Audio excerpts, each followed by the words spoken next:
Good morning, everyone. Would you like to pile in? If you can come near the front as possible, we have traffic problems, so there may be some late arrivals.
How are we doing? I think everyone's more or less in, aren't they?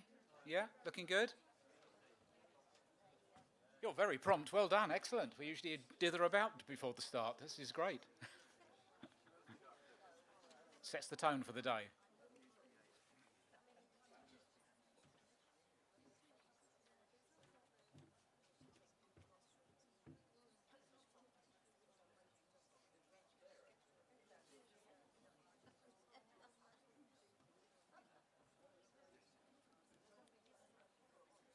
Okay, shall we get going? Is everybody in? Everybody happy?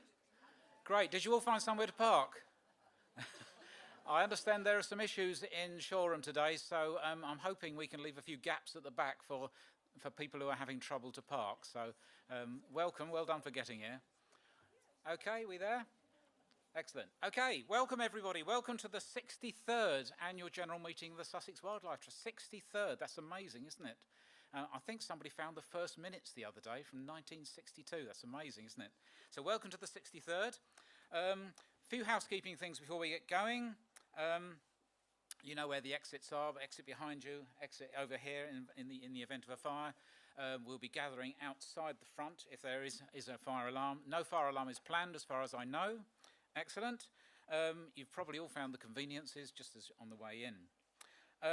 There is some photography and video going on today, so if you don't want to be photographed or filmed, please do let a member of staff know. The images are going to may be used for promotional and marketing material, but it won't be used in any sort of other way. Great, okay, so if you don't want to be filmed, just let one member of staff know. We're also live streaming this event as well. So I've been told not to move about too much, otherwise I'll go out of shot, okay? So it will be live streamed and recorded, so some people are watching, some people will be able to see it later. The AGM we think will take about an hour, hopefully slightly less, to win a bit of time for a tea break and so on. So about an hour.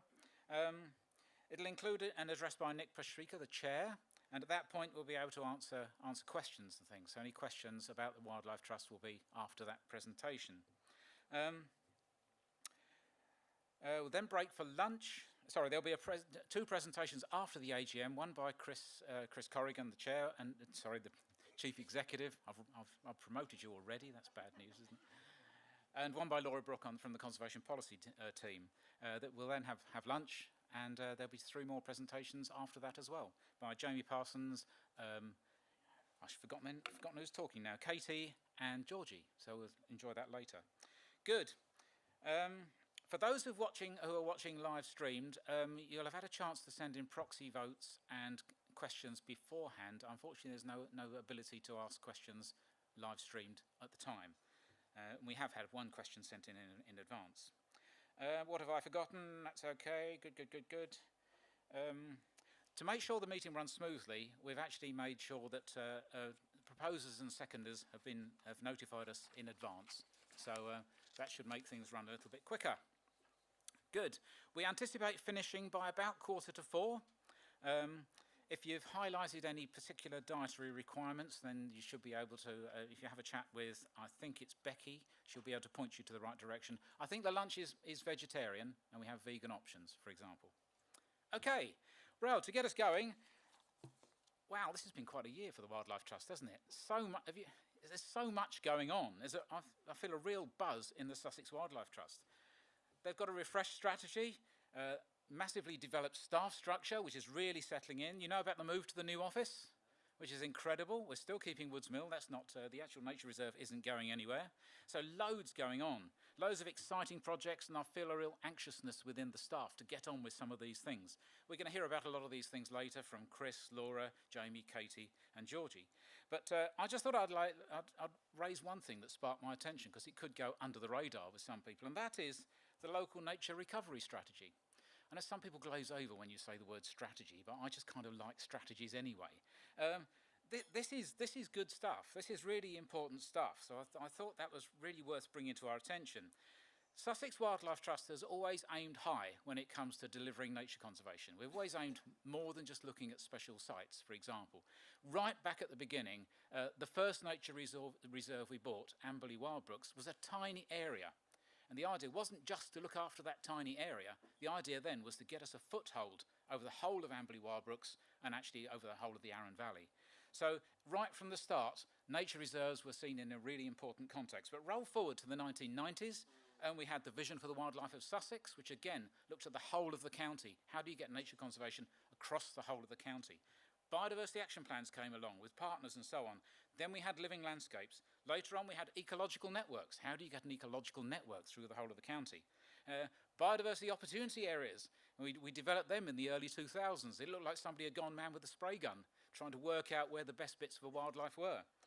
The National Park had its nature improvement areas. So all of these things kind of come and go, and you could be quite sceptical in not having heard about them, or they seem to disappear. But they all say the same story, and I think it's a story that's particularly strong in Sussex, and that is special places like nature reserves are vitally important, but alone they're not enough. You need to do far more. Nature needs to thrive across the whole landscape, and if nature thrives across the whole landscape, then we stand a chance of thriving as well. So I think you can be proud of all of those initiatives. They're all great, but as I like to think, there's nothing as strong as an idea finding its time, and I think that's the context for the local nature recovery strategy. Previously, we didn't have the computer power or the mapping power to actually give a clear agenda of what you want, where you want it, and how you're going to deliver something. So we had partnerships, but we never had the strength to bring those partnerships together in quite the way we have now. The local nature recovery strategy is multi-agency.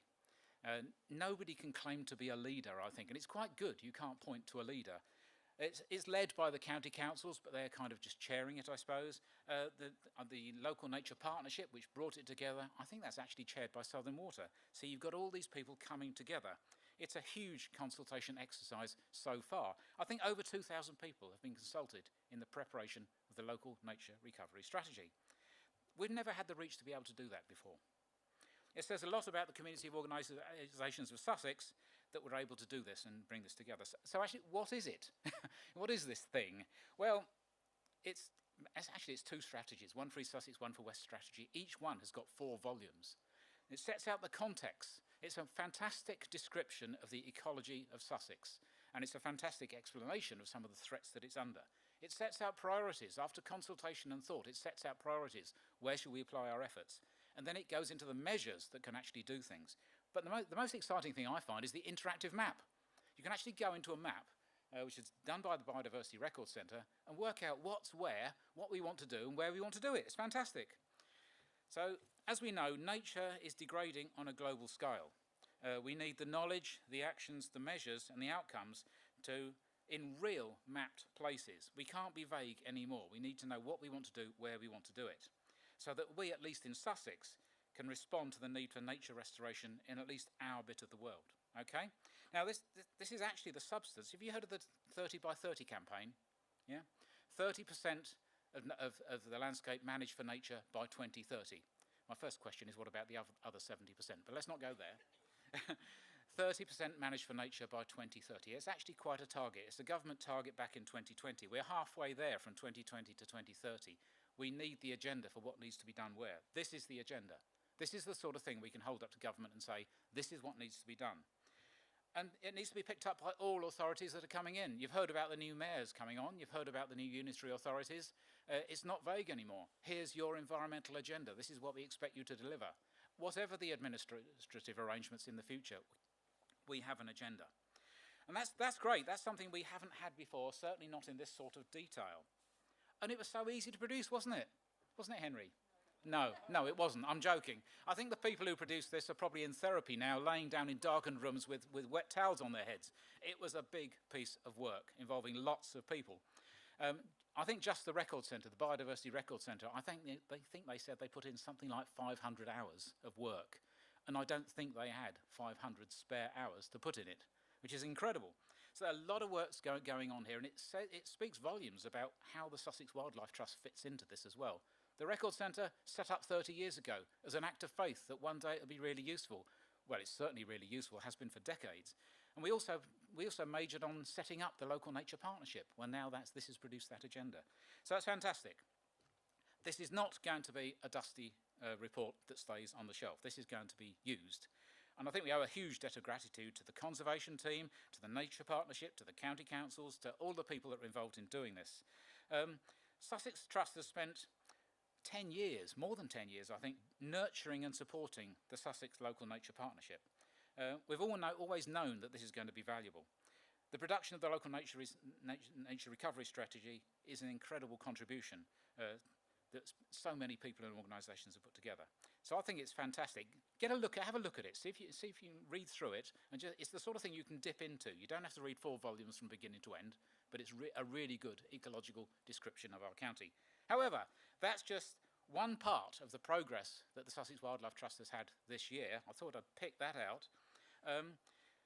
We're looking forward to hearing a lot more for the rest of the day. I mean, one exciting announcement you've probably heard about, we'll hear more about later, is a battle we've won in the marine environment. We'll pick that up later. But first, let's get on with the AGM. I know that's what you're all looking forward to. Okay. Have I covered everything so far about the background? Excellent. I've got a row of people here making sure I don't forget anything, because I usually do. Excellent. Right. Let's open the AGM officially. First of all, we need to note apologies, and I understand we won't read them out. We've had apologies from 4 members and 1 trustee, so if we could note those apologies. As I said earlier, we have had proxy votes sent in advance, and they will be considered when adding up the votes later on. So they'll be taken account when we think about the minutes and the website and so on. Yes, when we talk about the minutes later. Moving on to the minutes then. Have you all read the minutes from last year? Of course you have, I have. Right, we now need to approve the minutes from last year. We have a proposer, Nick Pastrika, and a seconder, Martin Kite. All those in favour of accepting the minutes last year? Excellent, there's going to be a lot of this. Any against? Any abstentions? 1 abstention, 1 noted. Okay, thank you. Moving on to item 2.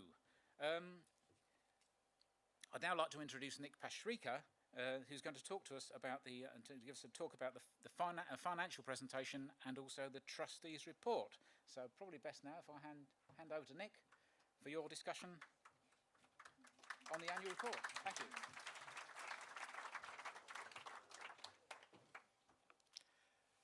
Thank you, Tony. Good morning, everyone. Tony has started the meeting catching up 10 minutes on the timetable, so yay.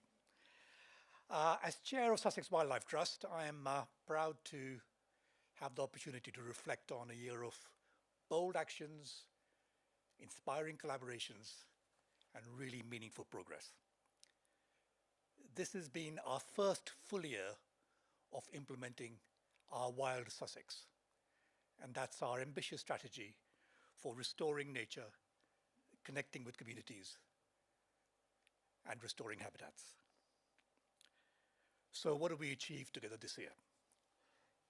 We have made significant strides in habitat restoration. Examples include a major wetland creation project at Pevensey levels, essential clearance work at Filsham reed beds, and at Rye Harbour Nature Reserve, a new management plan which will preserve its status as our leading nature reserve. Elsewhere, our Wilder Horsham and Wilder Ouse teams have supported over 90 landowners and community groups to make habitat improvements over hundreds of hectares, and you'll see some boards outside explaining that in more detail. Our marine work continues to lead the way. Our kelp recovery project is the largest, most significant marine rewilding project in the country. And already the seabed is showing very encouraging signs of recovery. And as Tony said, you will have seen our announcement yesterday that we have succeeded in stopping Brighton Marina from dumping dredge waste on protected marine zones.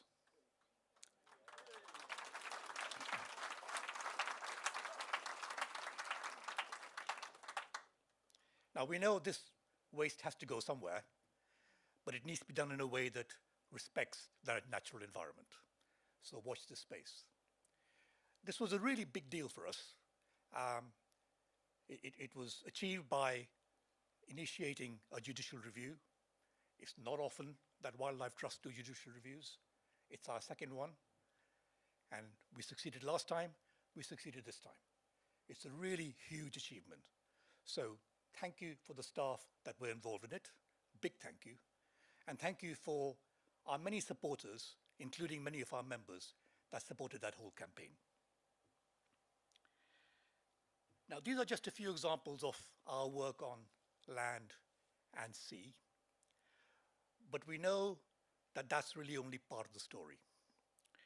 It's just as vital for us to engage with people from all sorts of backgrounds to champion nature. It's particularly important for us to engage with people for whom protecting nature is not yet a priority. It's only by inspiring and empowering communities and people to take action for nature that we're going to reverse the decline in nature. So what have we done? Our Wilder communities and our Wilder learning teams had worked with thousands of individuals, have supported thousands of individuals to connect with nature. The Deneway youth-led nature reserve and the Gatwick Green Space Partnership are two wonderful examples of community-led conservation, assisted by us, but led by the community. And finally, financially, we've had a really strong year due to the generous support of you, our members, our donors, and those that have left us legacies. So, on behalf of the trustees, I want to thank all the people that have made all of that possible. First of all, you, our members. Your financial support is the bedrock of our organization. Without you, we wouldn't exist. Thank you also to our volunteers. We now have 1,100 volunteers who between them have contributed 24,000 hours of work. That is a huge contribution and makes a real difference. Thank you. And then, of course, there's our staff and our leadership team that takes all of that money that we raise and all that work that people do and focuses on issues around Sussex to restore nature. Thank you for your commitment and your loyalty. I also want to thank our trustees. We have 12 trustees who volunteer their time and their expertise and make a real difference to the trust. I particularly want to thank one trustee who is just retiring from the council after 9 years of service. Sean Ashworth, who will be here a little later on, I think, has made a huge contribution to the trust. He was chair for a while. He guided council through some really difficult times. And of course, Sean was instrumental in setting up the kelp recovery project that we're now also proud of. I'm also delighted to report to you that this year we've just taken on, subject to your approval shortly, 2 young trustees. I think this is the first time in our history, all right? It's so important that as a wildlife movement, we connect with young people and we tap into their enthusiasm for protecting nature. And I'm really delighted that these 2 have come on board, and this really is a big move for us and will make a big difference. So there you have it. That's a year of real achievement, a pretty good year all round. Of course, there's still a lot to do. Nature in Sussex is under real pressure. The threats are real, and the threats are growing. What we've achieved to date is good, but it's not enough. We haven't reversed the decline of nature. We need to do more. We need to be more ambitious, more bold. We need to protect more habitats, protect more species, and we need to dramatically increase our engagement with individuals and communities so that people act for nature. It can be done, and with your continuing support, you, our members' continuing support, with our donors, our volunteers, and our staff, it will be done. Together, we can make Sussex a place where nature thrives, not just for today, but for generations to come. Thank you.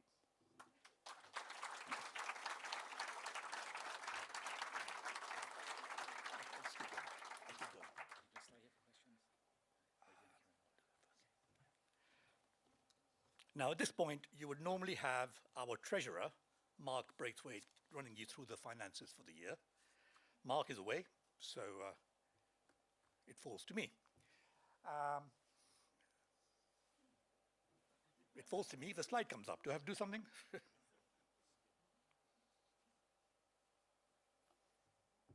Hello? There we go. Right, so let's have a quick canter through this year's accounts. No doubt you've all studied them in great detail. I've tried to highlight a few things that might be of interest. First of all, a quick summary. Our member numbers have gone up a little. They're pretty, total income is up, expenditure is up, and we have a good, healthy surplus. I'll run through each of those in a little bit more detail, but all in all, good news, a positive year. So looking at members, you'll see from the top line, the green line is the total number of members, and the blue line is the households that those members are in. And as you can see, we've had pretty steady growth for a long time now. And that's despite COVID, that's despite economic ups and downs. And this is really, as I said, the bedrock of the trust. Thank you all for your loyalty. Long may this continue. Now, this busy chart shows where all our money comes from, our income. There's a lot of information on here, and I suspect some of it may be difficult to read from the back, so I'll go through it slowly and point out things as we go along. First point is, over the last 13 years, which is what that chart shows, our income has doubled. We're now just over 7 million. And if we look at where that money has come from, I'll go bottom to the top. So the bottom darkish blue, that's your subscriptions, your membership, the membership income. And as you can see, nice steady growth over that 13-year period. The red, that's the grants that we receive. And those peaks you see in the middle are when we raise money for the Rye Harbour Discovery Centre. But taking those peaks aside, once again, pretty good growth over that period of time. The grey is donations. Once again, a little peak for Rye Harbour, but other than that, pretty good pretty good growth over time. That little bit of black down the end is interest, and I'll come back to that in a moment. The yellow is income from schools, once again fairly steady over that period of time. The white is just other income, it's tiny. The orange is the money we receive for the record center, to run the record center.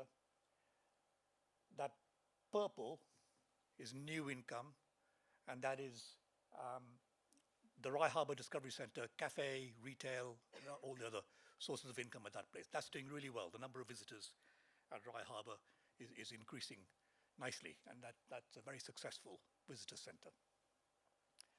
And the green is legacies, and legacies, as you'd expect, do go up and down quite a lot. So that's where our money comes from. And if you understand the peaks due to when we raise money for Rye Harbour and legacies going up and down, it's actually quite a steady growth in income other than those two areas over that period. So we really do have a very stable income base going forward. This is really just the same data on a different sort of chart. I suppose you could call that a bagel chart. And really the point I want to make here, if you look at the left-hand side, which is membership and legacies, 50% of our income comes from membership and legacies. And most of the legacies are from members. So 50% of our income is coming from members, which is, you are the bedrock of the organization. Absolutely essential to our future going forward. Let's look at expenses. How have we spent your money? The green line is last year, the blue line is this year. Overall, expenses have gone up by about 18%. A little bit of inflation, investment in staff, and a big chunk of money on the wetland project at Pevensey. So once again, going through it line by line, starting at the top. That's the Discovery Centre. I mentioned the income before, that's the cost. Next comes, if I got this right, yes. Next one is evidence, that's the Record Centre. Next one down is connecting with people and nature. That's all our community work, our schools work, and the individual things we do. The biggest piece is protecting 30% of Sussex, which is our aspiration. Once again, Pevensey is in there, and all the work we do around reserves, etc., is in there. And then finally, raising funds. That includes the cost of running the memberships, donations, applying for grants, all the comms, and all the other stuff that you see coming from us. So that's where the money goes. And then finally, what is the result of all of that? You've heard about some of the actions we've taken with that money, and you'll hear a little bit more later on. But from a financial point of view, we finished the year with just over £15 million of assets. Most of that is tied up in land, our reserves, and of course in the Rye Harbour Discovery Centre. But within that 15 million, we have set aside 1.3 million, which is down the bottom half, called designated funds. That 1.3 has been set aside for land acquisitions over the next year or two. And also within that 15 million, as it says right at the bottom, we have just over 2.5 million in what we call readily usable funds. That's our, if you like, our rainy day money. When things go wrong, that's what we rely on as reserves. Our target for the year was to have roughly 2.1 million pounds as rainy day money. So 2.5, 2.6 is a good place to be. So, and there's just one other point. Most AGMs, we're asked about why we bank with Barclays. If we go back to 2023, you'll see we had most of our money in Barclays. We now have not very much. We have moved most of the money to actually quite a few bank accounts, lots of them on the left-hand side. that gives us better interest. It also reduces the risk because each of those bank accounts is covered by the government guarantee scheme. There's still a little bit of money left with Barclays, but that will be gone by this time next year. We are moving to a different bank. We just need to sort of get our internal accounting systems aligned with the bank to enable that to happen. But we will have moved off Barclays over that period of time.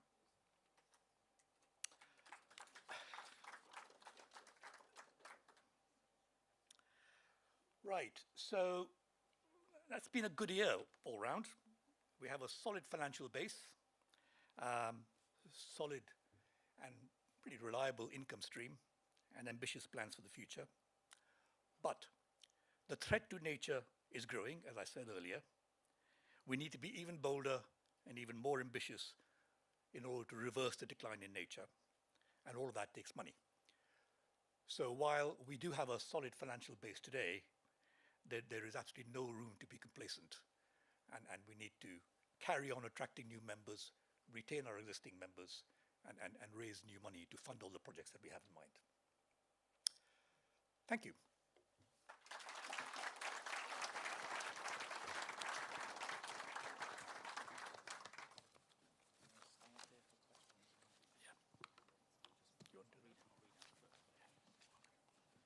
Great, thanks very much. I just realised I've already forgotten one thing. I haven't told you who I am. I could be anybody standing here, couldn't I? So, hello everybody. My name's Tony Whitbread. I'm president of the Sussex Wildlife Trust. Let's backtrack slightly. Okay, now is the chance to, before we vote on the reports, there's a chance to ask questions of the staff generally. We have a roving mic, and we have one question asked in advance, and then I'll ask for questions from the floor after I've read this one. So I'll read the question that was sent in advance from Tony Cook. In February this year, DEFRA announced the possibility of wild releases of beaver into the countryside. The first stage of the process was to submit expressions of interest, and is aware that there have been expressions of interest submitted in Sussex for the wild release of beavers. So there are several of these expressions of interest there. The question is, where are we with these projects? Has there been a response from DEFRA, which is supposed to have responded, I think, by July? And what part is the Sussex Beaver Partnership playing in this, which we understand is being led by Sussex Wildlife Trust? So where are we with the beaver reintroductions? Do you want to come to the mic? Yeah. And I'll ask Henry Brocklebank from the Conservation Policy Team to answer. Hello. So there were 39 expressions of interest for beaver licences for free-living beavers across the entire country, and we think 4 of them came from Sussex, so that's 10% of them came from Sussex, which was really exciting. We're working, Sussex Wildlife Trust was one of the organisations submitting one of those applications, but ours was a sort of county-wide approach. Because we've been chairing the Sussex Beaver Partnership, it's really important that we make sure that we're bringing everybody along with us and making sure that if we're choosing which catchment to put first in terms of beaver reintroduction, that we've done that collaboratively with other organisations and we're really getting it right. We're really getting the evidence that it is the most suitable ecologically and also kind of socially as well, that, you know, landowners are supportive, etc., for beaver releases. So what happened was, I think, of those 4 coming from Sussex, 3 of them have had responses going, we're pretty interested in what you're saying, but you need some tweaks. It's not good enough as it is. So for our feedback was, okay, we understand that you're focusing on all of Sussex, but actually we're more interested in those kind of western catchments, not just West Sussex. I think Ooze also of interest. So that's the area DEFRA particularly want us to concentrate on. So that's what we're now refining. We're hoping that by mid to end of December, we will have our kind of second stage application ready. And Sussex Wildlife Trust is absolutely holding the space that we want to provide that infrastructure so that any future free-living beaver release is done absolutely responsibly with all of the right collaboration in place. So that's where we're at the moment. Great, thank you. That's fine. Good stuff. I think it's true to say that a lot of counties have had illegal beavers released, but not in Sussex. I think we're one of the few peak counties who are doing it entirely correctly, which I think we should be proud of.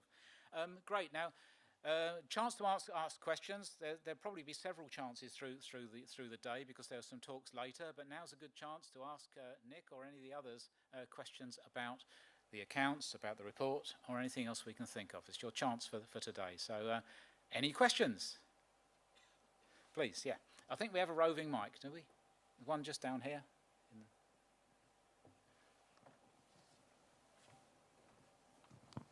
Hi, my name's Sven Rufus. I'm just wondering, excuse me, what opportunities or what progress have been made taking advantage of biodiversity net gain as a way of improving nature in the local areas from planning developments, particularly around opportunities with the habitat banks as a way of securing nature reserve funding potentially into the future. Thank you. Great, thank you, Sven. Yes, so this is about biodiversity net gain, which is a whole new green finance income option. So, Sven, you'll be pleased to know we are absolutely focusing on this. This is a real opportunity for us to generate income. What we can do is we can draw in this. It's funding from developers who are obliged now to provide replacement habitats. In fact, replace their habitat lost or species lost with more biodiversity than they've done away with. So we're developing, we've got 3 sites in the pipeline at the moment, Sven. So if we were looking at one new income stream, and we do need new income streams to make sure our, we've got the, if you like, the financial firepower to do what we want, this is a way forward. We've actually invested in a green finance officer. So we have somebody who's been brought into the team, just joined this a couple of months ago, I think it was. And yeah, so big plans. We haven't sold any units yet, but I'm hoping we'll be going to market soon with our first effort. And what this will do is we'll talk later about some of our plans for land and biodiversity. Green finance is absolutely critical to underpinning some of the work we want to do. It's a really good question. Thank you, Sven. Great, thank you. I think I saw a question over there. Yeah. Oh, not on. Yes. It's Ian Swan from Chichester. Just congratulations on making the exit from Barclays. And I tried to gain some kind of connection with Barclays and persuade them to think about their policies and left them about 5 years ago. Did you have any engagement and luck in explaining why you're leaving? To be honest, we haven't. I mean, there's plenty of national kind of engagement organisations trying to change their policies. One of the problems with Barclays, as many of you will know, judging from all the applause for Nick, is of course some of their climate policies, for example, are really poor. To be honest, some of their customer service is pretty poor as well. So there are not just one good reason to get out of Barclays, but 2. The problem that we've got at the moment is that little 17% slice is effectively money in our current account. And as many of you will know, changing your current account is not straightforward. What we have is an internal finance system, and the internal finance system won't necessarily align with some of the banks that we want to join. So there's some few mechanisms. That's the only thing that's holding us back. But Angela, sitting in the front row, our finance director, is absolutely on it, and she has done a fantastic job getting our money out of Barclays and actually into accounts which pay interest. And Nick will have shown you that little slice. And as a result of the work that Angela's done, it's generating roughly £135,000. Oh, higher, more than £135,000 in income that we never had before, which has been fantastic. So, like, getting out of Barclays is a big win all round.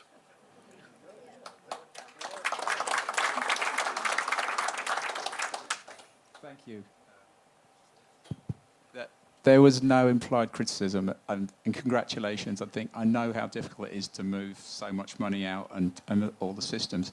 My question is more about, have we clearly expressed to Barclays exactly why we're leaving, and it's mostly about their appalling climate perspective?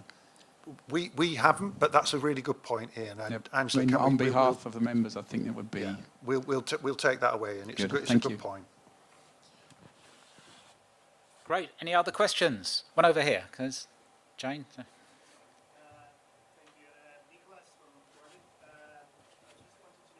Sorry, can't quite hear. I'm Nicholas from Worthing. I became aware of the County Council merge from the last magazine that you sent to my address. I just wanted to know what we can do to help you push and to ensure that actually the agenda is not being ignored in the process, and how conversations have been going with the new mayor as well. Anything we can do to support, sending emails, things like that. Yes, sorry, Nicholas. Is that the mayoral campaigns? It's about the merge of the county councils. Yeah. So the whole devolution agenda is one that we will be looking at, and particularly as the mayors. You know, I'm not sure whether all the mayoral candidates have been appointed yet. But Laura, do you? I'm told I am to answer it because Laura's going to talk about it later. So Nicholas, great, thank you. And I will be really told off if I pinch Laura's material. Yeah. But one thing, Nicholas, if it's not covered in exactly the way that you think in Laura's, please do come and talk to Laura, or come and talk to me, or one of the other team, and we'll talk about it more, because it is really important. Great. Excellent. Any other questions, or are we? Is everybody happy? Good. Okay, I think we'll. Thank you very much, everyone. And I think now we have to vote on something, don't we? Right. I think now we are looking to approve the trustees' report and annual accounts. We have a proposer, Louise McLaughlin, and a seconder, David Plummer. So, having heard what you've heard, everybody in favour? Excellent. Anybody against? Any abstentions? And I think we have proxy votes to consider as well, but that probably means that's carried. Okay? Thank you very much. We now have a good bit of the bit I always enjoy, actually, is the election of new trustees. So we have election of new ones and re-election of old ones. Old ones? That sounds wrong, doesn't it? You know what I mean. So information about the trustees has been shared within your last report, your last newsletter, so you've probably seen these. This is about our existing and new trustees, so you've had a chance to read all about them. A really vibrant bunch of people, it has to be said. It's great to see so many new people coming forward. So we have 3 new trustees being elected, and I'm going to embarrass them and ask them to stand up and wave. So can I have Emily, Millie, Morwenna and Steph, please? Hey, well done. Excellent. Thanks very much. So we'll take each one one after the other. And the first one, Millie Ruddling. And I have a proposer from Andrew Clinton and a seconder from Helen Marshall. So all those in favour? Any against? I would think not. That's one. Thank you very much. And the second one, Morwenna Trevana. Can we have all? Proposed by Danny Harvey and seconded by Mark Braithwaite. All those in favour, please. Any against? Any abstentions? Fantastic. And lastly, Steph Bright, been proposed by Mark Mullaliu and seconded by Martin Kint. So can I have all those in favour, please? Any against? Any abstentions? Excellent. I had no doubt at all. That's great. Thank you very much. Okay. We now have 3 people being re-elected. People sit for a term, and you're allowed a maximum of 3 terms. So we have people that are up for re-election every year, so we keep a transition of people through the trust. So we have 3 people up for re-election. That's Danny Harvey, Andrew Clinton, and Helen Marshall. And I'll take each of those in turn as well. First of all, Danny Harvey. Proposer, Louise McLaughlin, and seconder, David Plummer. Can I have all those in favour, please? Any against? Any abstentions? Secondly, we have Andrew Clinton, proposed by Henry Brocklebank and seconded by Mark Mullaliu. Can I have all those in favour, please? Any against? Any abstentions? Lastly, we have Helen Marshall, proposed by Andrew Clinton and seconded by Danny Harvey. Can Can I have all those in favour, please? Any against? Any abstentions? Excellent. I think that means all those 6 are in without a fight. Thank you very much, everyone. Round of applause. Welcome to the new 3 and welcome back to the old 3. Great, moving on. Just to say, we've had no other candidates put forward by anybody, so that's the election of trustees for this year. More or less lastly now, we're ahead of schedule, we're doing very well, I think. More or less last is the appointment of auditors. This year it's Price Bailey LLP. They're the people who audit our accounts and make sure that we're on track. They do it every year, and as far as I know, they watch us very carefully and make sure we get good results like you've just heard. The proposer for that is Helen Marshall, and the seconder is Tim Smart. All those in favour of appointing this auditor, please, hands up. Anybody against? Any abstentions? Excellent. And of course that means we have to pay them. So can I have all those in favour of actually agreeing, allowing council to, authorising council to agree remuneration of paying the auditors? Okay. Proposed by Tim Smart and seconded by Henry Brocklebank. All those in favour, please. Anybody against? Any abstentions? Great. Have I forgotten anything? Don't look so surprised. I think that's it for the AGM. I think that concludes it for this year. Now we have a 20 or 30 minute break, comfort break, a cup of coffee, and then we come back for the really exciting bit of, I think it's 4 presentations. So 20 or 30 minutes for coffee. What time do we want us back again, do we say? It's 10 past now. 10 to? 10 to is fine, yeah. Aim for 1:45, because I know you'll always be late. So see you back here at 1:45. Thanks very much, everybody.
about that? Oh, that's on. It's working now. Okay.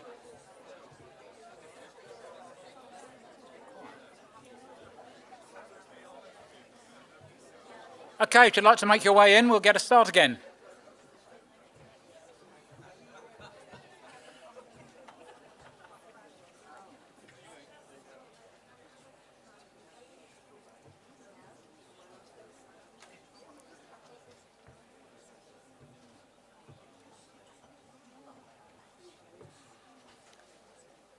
Is everybody in? A few more to come. Off we go. Excellent. Well, thanks very much for coming back so promptly. We'll get going again. Thank you. And just now like to introduce somebody who probably doesn't need any introduction, Chris Corrigan, to tell us about what's been going on this year. Over to you, Chris.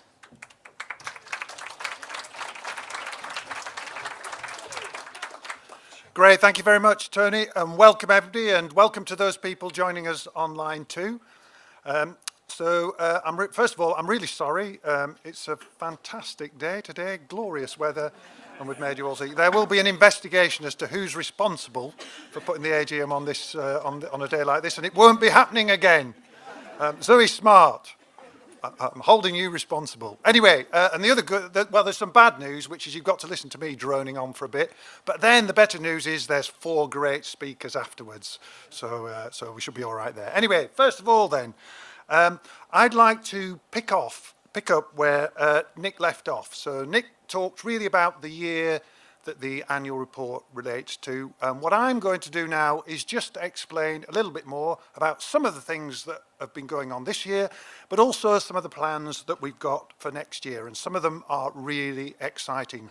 I think, as both Tony and Nick have said, there is a lot going on and a lot to be excited about. But first off, if you take away one message from my presentation, it's precisely the same message that Nick gave, which is a huge thank you to all of you. Without you, without your support, we could have done none of the things that I'm about to talk about.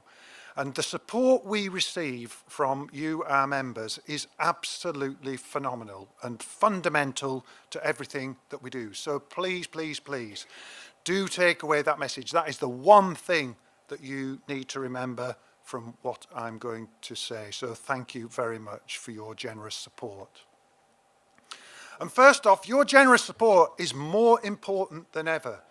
As Nick alluded to, the challenges facing wildlife haven't gone away. In fact, they're as great as they've ever been. And nothing symbolises the decline of wildlife more than the turtle dove. Now, we're really lucky. Turtle doves have been seen again this year at Woods Mill, so they're clearly breeding at Woods Mill or in the area. But the population as a whole has declined by 99% since 1967. And this is a very rare bird now. So great that we've still got it at Woods Mill, but across the population as a whole, it is in serious decline and in danger of disappearing from the UK. And this is true for much of our biodiversity, and not just biodiversity on land, but biodiversity at sea is also under threat and in decline. And our very own Sussex kelp beds, which George will talk about later, have declined by 96%, and that's since the 1980s. So we're talking about rapid rates of decline. And the problem with the marine environment, of course, is it's out of sight and out of mind, and it's much harder to see what actually is happening deep beneath the waves. But of course, the biodiversity crisis is only one crisis. We've also got the climate crisis.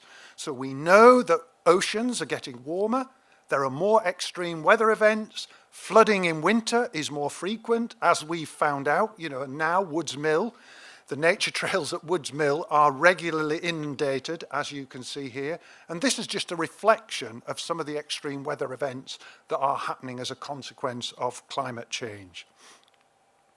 But those two crises are well established, and as many of you know, I feel really strongly about that disconnection crisis. So increasingly, society, and particularly children, don't have the opportunities to engage and find out and learn and get inspired by nature. And unless we can get more people interested in and understanding nature, why can we expect them to protect it? So building that connection is going to be such an important part of our work. Now, those three things, those three crises have been with us for some time. But I think one of the new crises that we face is really the political environment within which we have to operate. So global geopolitics and all the instability that there is there mean that international agreements are far harder to secure. But closer to home in the UK, and Laura will tell us more about this, there has been a really hostile anti-nature rhetoric developed, particularly around bats and newts. And somehow bats and newts are being portrayed as the blockers to all development and the source of all ills for our economy, which is clearly factually absolutely baseless. And if anybody wants a long conversation about why it's so baseless, Laura, me, Henry, any one of the team would gladly tell you more about the detail. But this does mean that the environment which we're having to operate is all the more challenging. However, the good news is, and it shouldn't all be doom and gloom, is that we know the solutions. We know the solutions globally, and we know the solutions here in Sussex. And we have a plan, a credible plan, a realistic plan, which is our Wild Sussex. And this is our strategy. This is what we are going to do to make a real difference in Sussex between now and 2030. And I believe it is within our gift to make Sussex a place where nature is thriving again and where people are more connected and more committed to protecting the natural world. And I was trying to think about, because strategies are really boring. Generally, really boring. Ours is an inspiring strategy, so please do read it. But I tried to encapsulate, how would you summarize our strategy? And I think this is what our strategy is aiming to do. Do more, do it bigger, and shout louder. So business as usual, operating, delivering the things we do and the things we have done is really fantastic. But again, as Nick says, there is a lot more to do. And if we are going to achieve that goal of a Sussex rich in nature with people who are inspired and care about protecting it, then actually we are going to have to do more, do it bigger, and shout louder. But we're not starting from a standing start, as it were. We have been doing, and we have a track record which shows that we can make a difference. Now, we've had a bumpy few years, COVID, the economic challenges, internal issues that we've had to address, but we have come through a significant period, and I think we are in a really strong position now. We've got a great platform to actually step up our activities and deliver the strategy. And the last piece of our jigsaw was moving our office from from Woods Mill to our new office at the Keep just outside Brighton. That's been a big wrench for us. We've been at Woods Mill since 1968, so it's strongly associated with the trust, and many of our staff have spent most of their careers working there. But we have moved to a new office. It has mobile phone coverage. I don't need to sit in the office in my jacket because it's freezing cold. And actually, the open plan nature of it means that I get far more opportunities to mix and talk to different members of staff. So it has got advantages. But critically, and really significantly, it actually costs us less every year in our new office than it did in our Woods Mill operation. So difficult though it has, and it is a challenging change, it is something that we have come through, and we are now in a position where we can really go forward and start delivering more for nature, as I think we've proved in terms of some of the things we've already started doing this year. But it's not just this year. We have shown we can do big things in the past. This is the Rye Harbour Discovery Centre, a multi-million-pound project. And if you've not been to the Discovery Centre, it's an absolutely amazing building. And that was delivered again with the support of our members, but also by working with groups like the Friends of Rye Harbour, who are fantastic advocates and supporters of the nature reserve. But what a tremendous asset. Almost 200,000 people a year actually go into the Discovery Centre. And if you've not been there, the coffee and the cakes are fantastic. And in my view, and I'll have an argument with anybody about this, it is the cafe which has the best view of any cafe anywhere in the UK. It's a brilliant asset and something that we can be really super proud of. But we've also, I talked about kelp and the decline of kelp, and I'm not going to steal George's thunder because she's going to tell you all about the Sussex Kelp Recovery Project. But just to reiterate, this is an incredible project, and I'm not sure we necessarily shout about it enough or perhaps realise the significance of this project at a national stage. So this is the largest rewilding scheme in the sea in the UK. Fantastic project, and I'll leave George to tell you more about that, but the fact that we are a leading partner in the Kelp Recovery Project and have got it to the position that it is today is something, again, that we can be really proud of, and it is making a difference. 200 square miles of seabed, that is the sort of scale that we need to operate at more often on land and at sea. Projects like this are exemplars of what we need to deliver. But we've continued. So this year, we put the finishing touches to the Pevensey Wetland Restoration Project.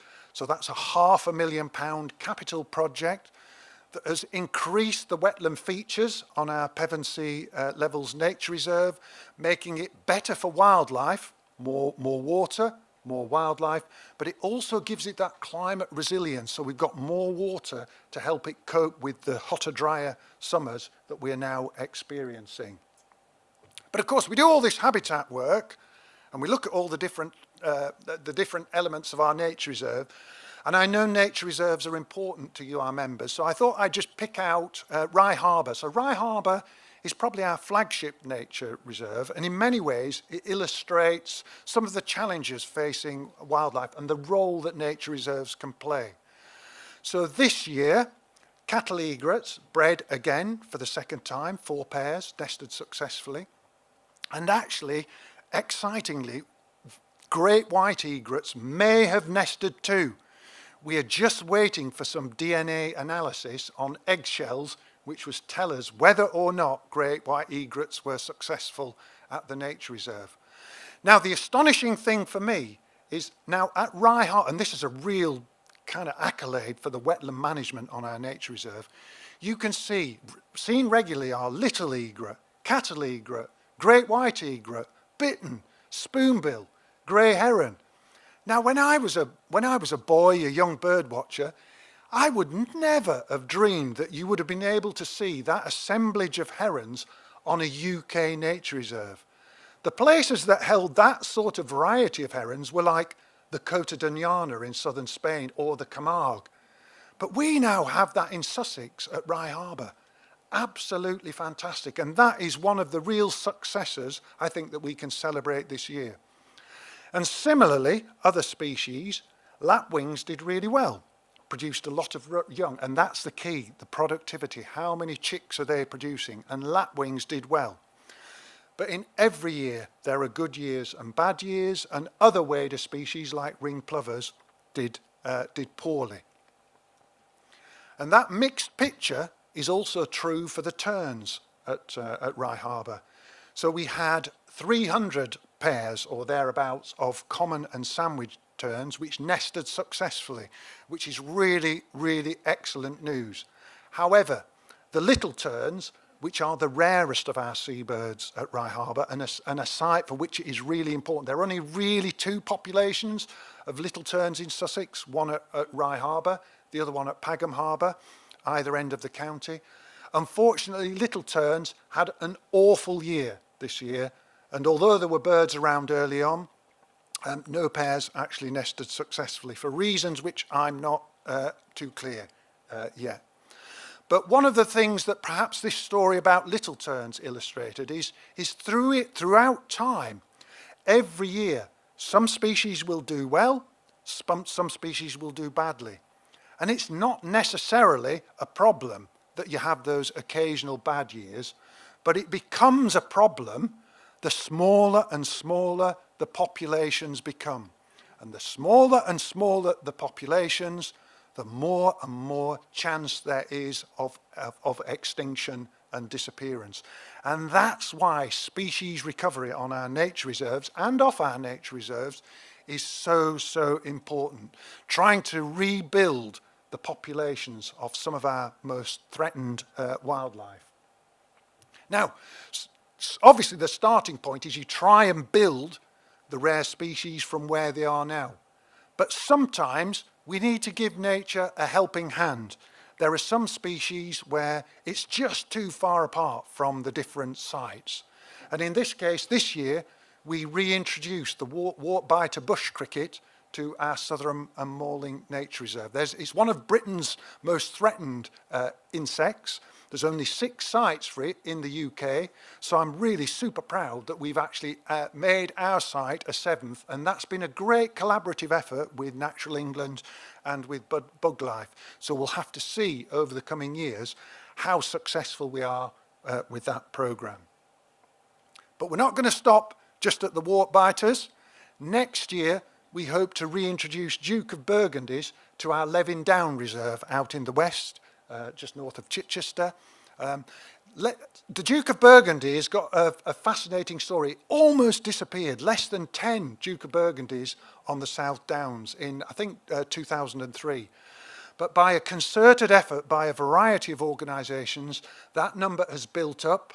We've got them at more and more sites, and we want to bring them back to Levin Down to again help rebuild that population at a landscape scale. But of course, and Henry talked about this earlier, the poster species for reintroduction is beavers. We'll get there in the end. And one of the things about the Sussex Wildlife Trust is we never give up. And we will work through the process, and we will do everything we can to get all that licensing in place to bring beavers back to Sussex. Now, the thing about beavers is, yes, they're important in their own right, but they also do fantastic things in terms of creating wetlands, restoring wetlands. And those wetlands are good at absorbing carbon. They're good at reducing flood risk, which means that we get multiple benefits just from bringing in the beavers. But climate change, I talked about as one of the big crises that we face. As the Sussex Wildlife Trust, we can't solve global climate change, but we do have to mitigate and adapt. And reintroducing beavers is one way to do that. But we also have to get our own house in order, I think, and we need to invest to get ourselves to a net zero organisation. So before Christmas, moving to the Keep has been a massive, that will be a massive saving in terms of our kind of energy use and our emissions. But actually, we also hope to install 90 more solar panels, 60 at Rye Harbour and 30 at Sotherham, which will reduce our emissions and dependence on the grid. But in the long term, it will also reduce our bills. So it absolutely makes sense. Cuts down emissions and will save us money.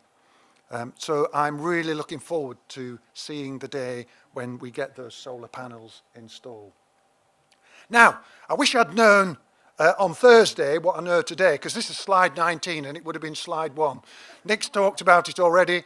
We had the fantastic news that we won the judicial review. You know, I was talking about shout louder. This is what we need to do as a wildlife trust. And the team did a fantastic job, not just in terms of the technical judicial review, working with Lead A and others, but actually the campaigning and everything that's led up to the process, and even the communications that we've just rolled out once the announcement came in. A brilliant result. And the one thing I'd particularly like to thank is we had a very short notice appeal, which it was incredibly successful, raised £25,000 in double quick time. And I would like to thank everybody who chipped in to our legal costs, because that gave us the confidence to go ahead with the case and has delivered what is a fantastic result. And actually, just looking at all the comments on the website has clearly inspired a lot of people into supporting what we are doing. But one thing we know is in order to save nature, we can't do it all ourselves. Sussex has got over 1.5 million people. We have 38,000 members. Now that's a lot of members, but it's still a lot of people in Sussex are not members of the Sussex Wildlife Trust. And in fact, if we go out and try and mobilise people to take action, we can get low thousands. So email campaigns, things like low thousands of people will get involved. We need to get many more thousands of people engaged, inspired, and helping taking action for nature. That means we are going to have to reach out, not just to the people that we are in touch with already, but to other groups, other communities, other demographics as well, so that we can get those tens of thousands of people taking action for nature. And now that's going to be quite a challenge. And one of the things which I would kind of flag at this point is we talk a lot about diversity and inclusion. And unfortunately, culture wars mean it can be really difficult to engage in that debate.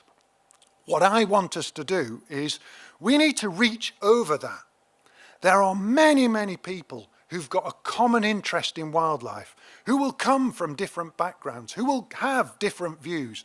So we need to reach over all the noise that there is, sadly, in society, and build a movement that is united around nature and united around wildlife. That is our ambition. And there are different ways we will have to change, some of the ways that we are working. And Katie and Millie, I think, will be talking later on, for example, young people, which is clearly a key part of our work. But we also need to look at, again, how we scale up what we are doing. And the Wilder Communities team have launched a Wilder Communities Champions initiative, which has got off to a flying start. 200 people attended the launch event, and we've already got 60 people signed up to be wildlife community champions. That is how we amplify our voice. And it's these wildlife community champions who will play a key role, I think, in bringing more people into the fold and inspiring more people about nature. But I think I have to highlight our amazing volunteers, 1,100 Nick talked about, and the 24,000 hours. All of our volunteers are essential to what we do. And I constantly remind the team, we're an organisation that was set up by volunteers. Our trustees are volunteers, so we are run by volunteers, and we have 10 times more volunteers than members of staff. Volunteers are critical to our operation, and the good news is this year, that 24,000 hours is 12.5% more than the same time last year. Phenomenal. And all of you who are volunteers, and I know many of you will be volunteers out there, thank you ever so much for your help and support. Now, we are doing more for young people, and I am not going to stray into some of the things we're doing for young people, otherwise Katie and Millie will kill me. But we do need to make sure we connect with young people, because young people have a real interest and a commitment to nature conservation, the environment and the natural world. We have to find ways of getting them more involved in what we do. One of the ways that we do that is through our trainee schemes. And young people, it's really tough to get a job in conservation, really tough. And what our trainee schemes do is provide young people with the training that will give them that opportunity to step up. And last year, Claire, Abby and Pip were our trainees. They've gone on, and all three of those went on to get employment in conservation. And actually our track record for trainees getting jobs in conservation is really strong. I think it's near 100%. And encouragingly, it's not just jobs in conservation elsewhere. So two of our rangers, Dav and Rosie, both came through our trainee scheme, which is great to see. And that's exactly what we should be doing, is providing opportunities for young people to get into that work environment. But of course, we've got to start young. We've got to get children when they're young. And our new Wilder Schools programme is the way we're going to try and work differently with schools. So I was a school governor for a long time, and I know just how pressured school budgets are. And one of the things that that's resulted in is less money to pay for coaches to go on trips. So we've changed how we work with schools, with the Wilder Schools programme, where we go out and engage with the schools, work with the schools, and Abby and the team will be out there. They can tell you more about the programme in detail. But I went out to an event at Eastbourne, so West Rise Primary School were organising an event on West Rise Marsh, and 630 children descended on West Rise. I mean, I don't know whether you've ever been at an event with 630 children, and a whole series of, it was like a military operation, a whole series of activities and events organised and run by volunteers, our team, teachers, parents. It was utterly exhausting, and I think whether the team would ever do it again, I don't know. But it was so brilliant to see children out there. And if you ever wanted to know, are children as interested in the environment as they were? The answer is absolutely yes. You know, seeing children enthralled by a wasp spider, brilliant. The thing that I realise is the challenge now is children have far less opportunities to engage with nature. And we have to do more to try and make sure those opportunities exist, to tap into the natural enthusiasm of children, to get that baseline, that established care and commitment for nature. So, lots to do, and I'm going to give you a sneak preview as our prime members, which is a campaign coming up next year. Jamie's going to tell you more about that this afternoon. It's Wild Sussex, and this is a big ambition based around our main nature reserves to grow and expand our land holding, and this is going to be the step change that gives us more for nature. So coming soon in the new year, we will be looking to raise £10 million between now and 2030 to actually get more land brought into nature conservation, focused on those big 6 nature reserves. We've never done anything like this before, but we can do it. And just like Nick says, we have to make these big step changes if actually Sussex is going to really become a thriving place for nature. Thank you very much.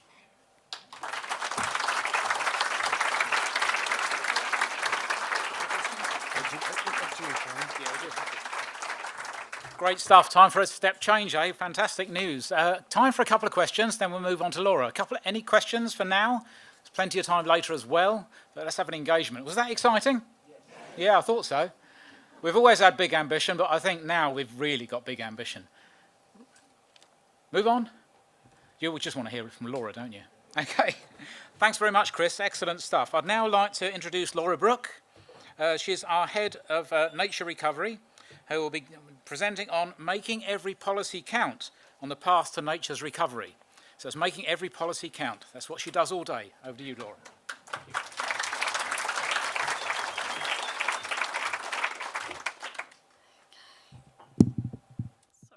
Slight microphone adjustment because I'm slightly vertically challenged compared to everybody else who's spoken today. Welcome to everybody in the audience and to those of you joining online. It's a real pleasure to have a chance to talk to you today.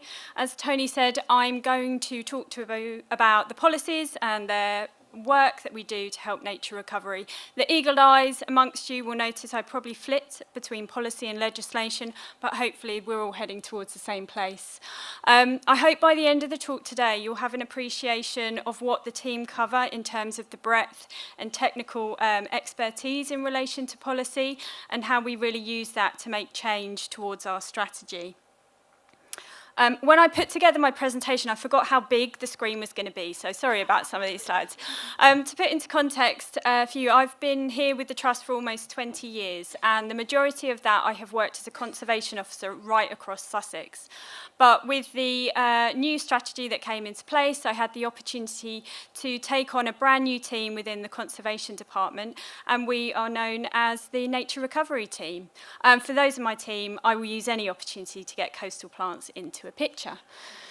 But I want to talk to you about the team because we're really diverse in nature and we cover a huge amount of topics. So we have the Conservation Policy and Advocacy team made up of our Conservation Manager and Conservation Officers. And what do? They work right across Sussex to look at policy in marine, coastal and terrestrial spaces. This is intense work, lots of document reading, but it's really there to make a change.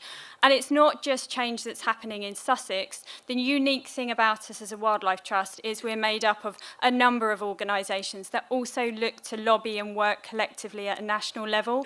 So all the work we do here at Sussex feeds into our work nationally to try and make a change on some of those big policy areas as well.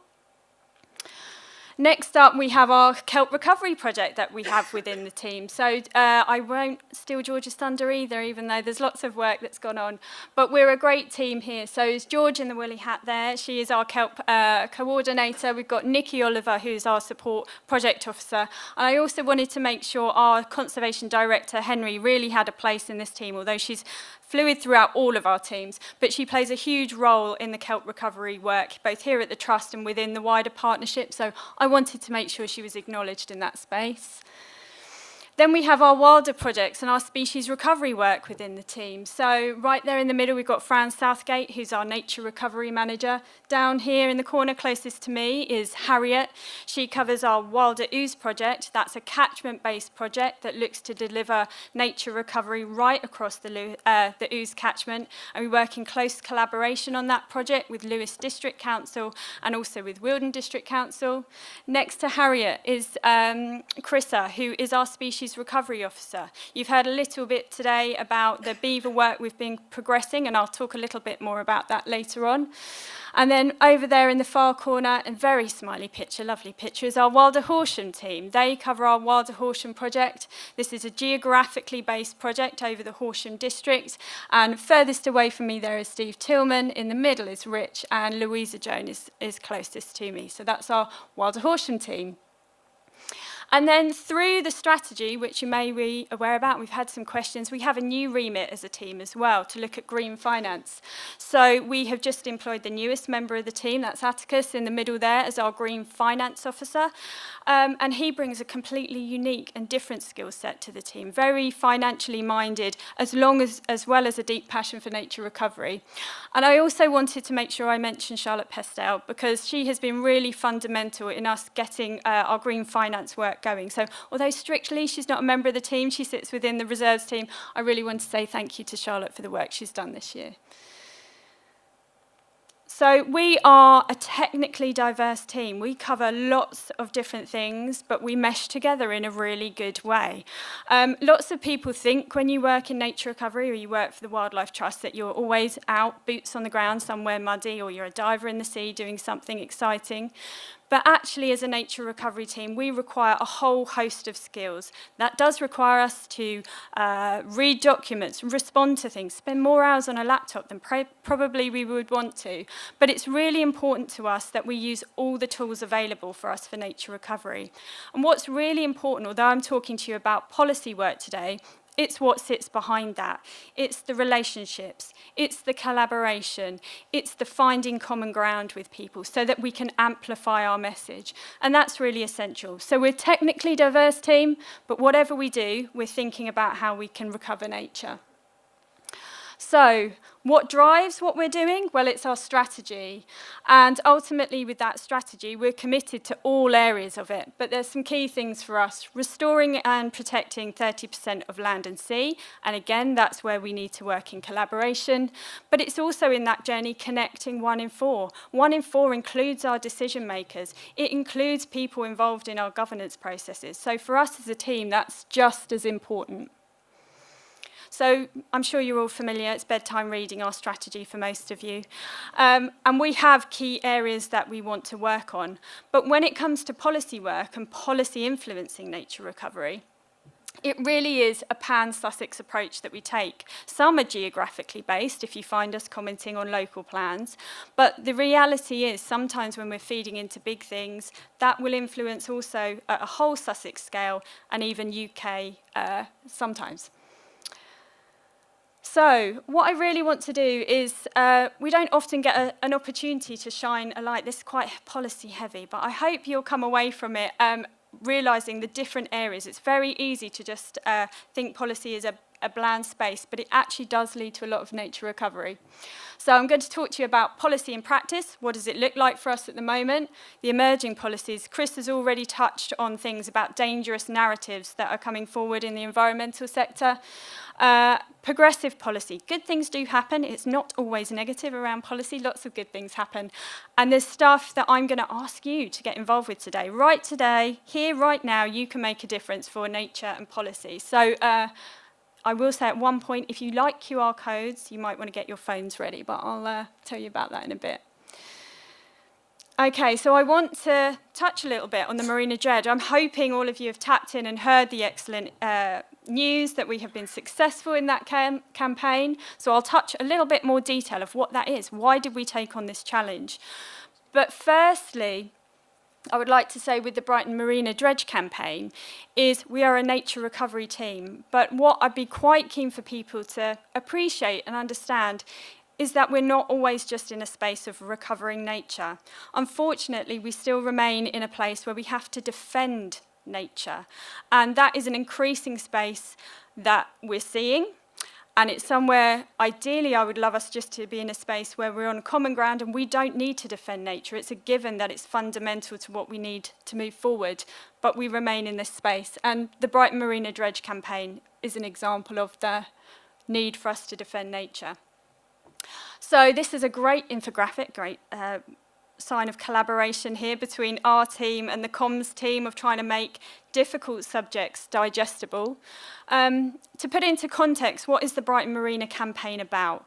Well, ultimately, it's about where dredged sediment comes from Brighton Marina and where it is put. And that's really the essence. And we felt we needed to get into that debate because it was really important that we challenged where this dredged sediment was being put. Now, it's going into somewhere called the Brighton Marina Beachy Head West. Brighton Beachy Head West, I knew I'd get that wrong at some point. And ultimately, what we're thinking, this habitat is incredible. You know, this designated site, there's lots of features within it. And what are we talking about? Why are we so concerned about this dredged sediment going onto this area? Well, if you're down there at low tide, what will you see? You'll see the tide go out and you'll see undulating platforms of chalk going up and down, up and down. That's a designated feature for this site. And alongside that, it's important for short-snouted seahorses. It's important for blue mussels, native oysters, all of those things. Now think about those undulating areas of chalk reef, and there's creatures that like to burrow and bore their holes into those and live there. Now then when you're faced with a situation where a dredger could come along and significantly dump a huge amount of dredged sediment in that space, where's the space left for nature? This is a site we're meant to be restoring. This is a site we're meant to be protecting. So there are kind of the real driving reasons for us as a trust that we felt this was a really important case to stand up for. So to put that into context, where is this all happening? You've got the picture of Brighton Marina there, and the red hatched area is where the disposal takes place. So you can see it's within the conservation zone, and it's right on the edge. We've also got a triple SI overlapping there. So for us, that was a huge concern. So what is this ultimately about? Well, we go to this place. Protected areas should be protected. People assume protected areas are protected, but actually we work in a space where that is not always the case. We want to see public bodies making decisions on evidence, evidence-based decisions. We were concerned this had the potential to set a dangerous precedent for marine conservation zones. And as a wildlife charity, and also for the motivation of our staff, we want to be making bold, brave action for nature. We don't want to just sit behind a policy response. We want to take it out there and make sure something positive happens for nature. So I say it's a brief timeline. I mean, really, when we think about the Brighton Marina, it came in 1971. And there's always opportunities where we need to think, where can we influence and input?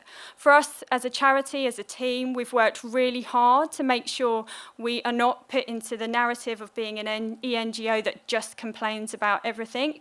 It's important that we're out there and we're using the right processes and finding our opportunities to make a change. And that opportunity came for us in September September of 2024, when the opportunity to comment on the renewal of the licence came forward. So what did we do? Well, collaboration is key. We can have more impact. We need to increase voices. So we worked with others. We realised other groups were concerned about this case as well. And so we worked together to make sure everyone that was involved could submit consultation responses. But once the consultation response is over, we can't just sit there on our laurels and just assume that is enough. We need to keep momentum up on these subjects. So we ensured we met with our MP, local to the area, to see what his feelings were about and how he was on board. We had an amazing demonstration down on the beach in January 2025 because, again, the people have got busy lives and lots of things to do. We need to think of ways we can take quite restrictive policy consultation responses and get more people engaged. And the demonstration down on the beach was fantastic for that. We didn't give up there either. We kept writing letters. We wrote to the MMO and their chief exec to express our concern about this. We definitely felt like we needed to speak to Steve Reed, who was the Secretary of State at that time, so we sent him letters as well. But then we thought maybe letters aren't enough, so we better bombard the email box with some e-actions, and we were incredibly grateful to all our members and supporters who took part in that. And these things are important because we need our decision makers to know strength of feeling. It's not just enough for us to put in a response. They need to see how it's felt right across Sussex.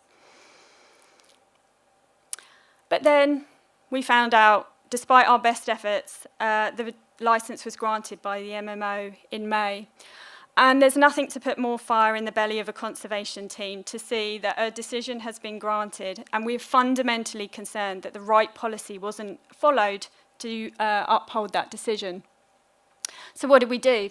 Well, we had a think, and we decided this was something perhaps where we need to go further. We don't want to sit there. This was a really limited time for us to challenge this because this licence was for 10 years. If we don't do something now, this will just carry on for 10 years. This is 100,000 tonnes of sediment going into that MCZ every single year.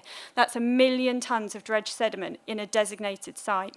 So we got some amazing legal advice from the charity of the Environmental Law Foundation, and I can't thank them enough.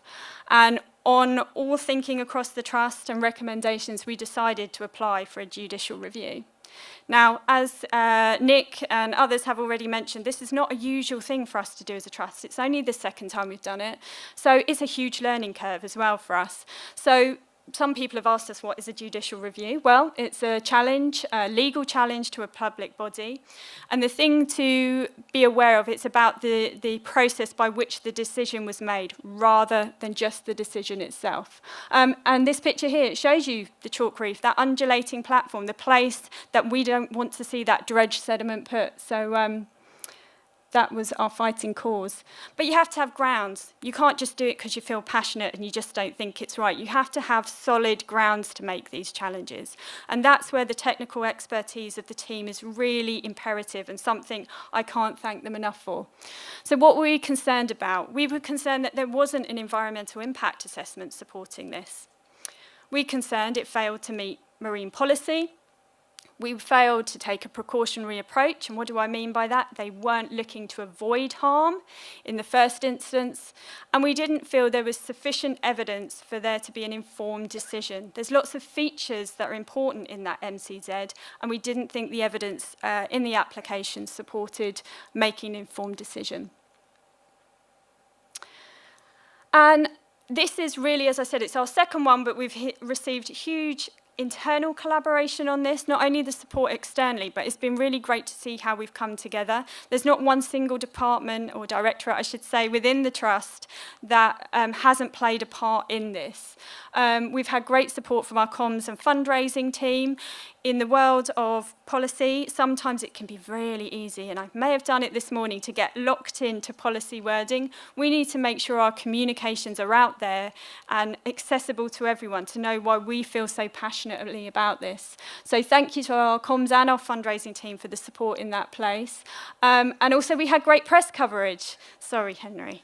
But I just want to say our director was fantastic in this judicial review happened over the summer holidays. It was a busy time period. I went off on leave. Henry came straight back and she stepped straight into the press space for this and did an amazing job. So this presentation was put together last week when I was going to have to stand up on this stage and not really tell you too much of where we are. So I had to say at that time we remained in a legal process, but I'm just overjoyed. It was Thursday evening that we found out we'd been successful and we got the rubber stamp by the court to say that the licence had been quashed. So I just...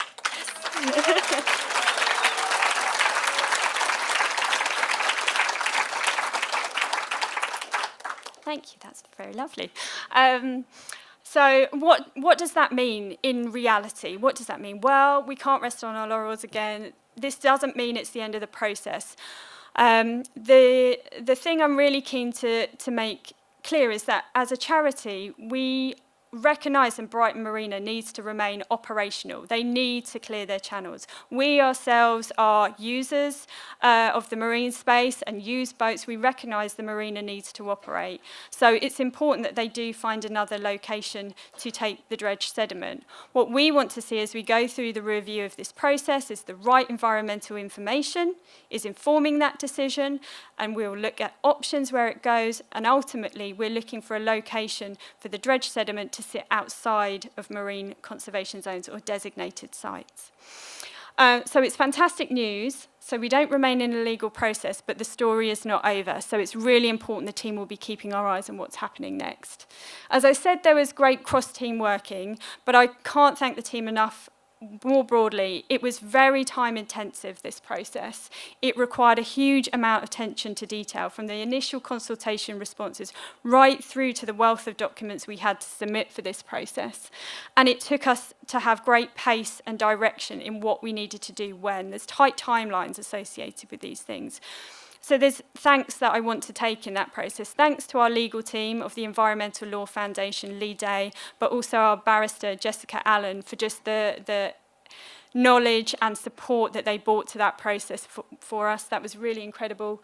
Obviously to the team and our supporters for everything you also did, but also to our trustees, that when we needed to make a huge step change and do something very quickly, you were there to listen, you were there to give us encouragement, and you were there to allow us to work at pace. So we really appreciate that as a team.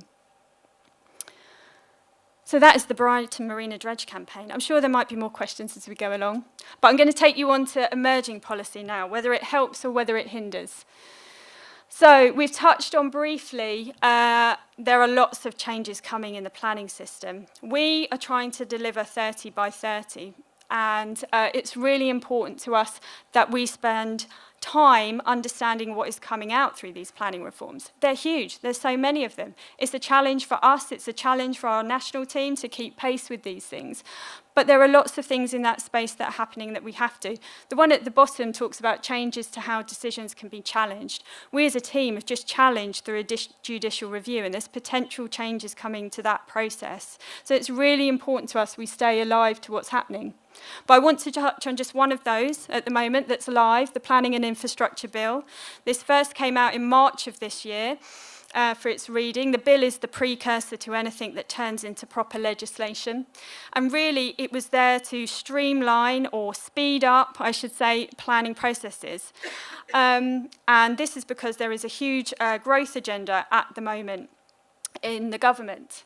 1.2 million homes by 2029. So why are we so concerned as a wildlife trust? Well, I have to say this is quite a difficult thing to distill down into a few bullet points and try and convey, but I'm going to try and do it, okay? So ultimately, we have a planning process system at the moment, and I'm going to take one aspect of this. The bill has a section called Part 3 in it, and we have real concerns in relation to this. And why do we have concerns? Well, at the moment, we have a system where if a development is going to look like it will impact a site, a designated site, or a protected species, there is a process at the moment where developers need to look at those individual impacts on a site-level basis and determine what those impacts be and where they can be avoided. Okay, now what's being proposed at the moment through the part 3 of the plan is that we'll lose some of those fundamental protections and we'll lose site level assessments for individual sites. And what's being proposed is we'll move to a more strategic approach. Now, I quite like strategic sometimes, but sometimes strategic doesn't always work. And what's coming forward is environmental delivery plans. Now, these are going to be looked at in geographical specific locations, and they will be focused on specific features. So I'll put that into probably more context. When I say specific features, it might be water or air, or it might be a particular species, or it might be a particular habitat. Now, in order for development to happen in those areas, once Natural England have got these environmental development plans, they'll see what the threats and pressures are, and then development can go ahead there as long as developers pay into this nature restoration fund. Now, that's a bit of a concern for us because this isn't really a tried and tested method. And when we're in a place where we're concerned about how much nature we're losing, this is a big threat, I feel, to how our nature might be here in Sussex. And that's because environmental delivery plans could work on that big scale, and we're seeing them work on that big scale for nutrient pollution, for example. It's happening in Sussex already with what we call nutrient neutrality, where developers pay into a pot to try and reduce the overall amount of nutrients going into a catchment. But for issues like water and nutrients, that might work. But when we're thinking about a protected species, or when we're talking about a habitat, to lose it in that one area, for anyone that probably works in nature or you just have that feeling, it's quite difficult just to go out and find somewhere else that you can deliver this somewhere else. And we run the real risk of, well, we have that pot of money, but how will we deliver the projects? I would also say from a Sussex perspective, and there's no guarantee of this through part 3 of the bill, but from a Sussex perspective, if you're paying into that pot and you're losing habitats or species or anything right here and now, you've got no guarantee that those projects or those species or habitats will re-emerge in Sussex. They might appear somewhere else, perhaps somewhere else that's got lower land prices and it's easier to do projects. So these are all things that we're quite concerned about. So I do see that as a massive hindrance to us walking towards our 20 or running towards our 2030 ambitions. So yeah, that is why we really need to keep a strong idea of this. Now, biodiversity net gain, we've had a question about this already today. Green finance, it's a thing for us at the Trust. And in my 20 years of working in policy, we've moved through development from going from no net loss, which was, or net loss, I should say. You'd build on a site, and if you lost the wildlife, then you lost the wildlife unless you could defend the site.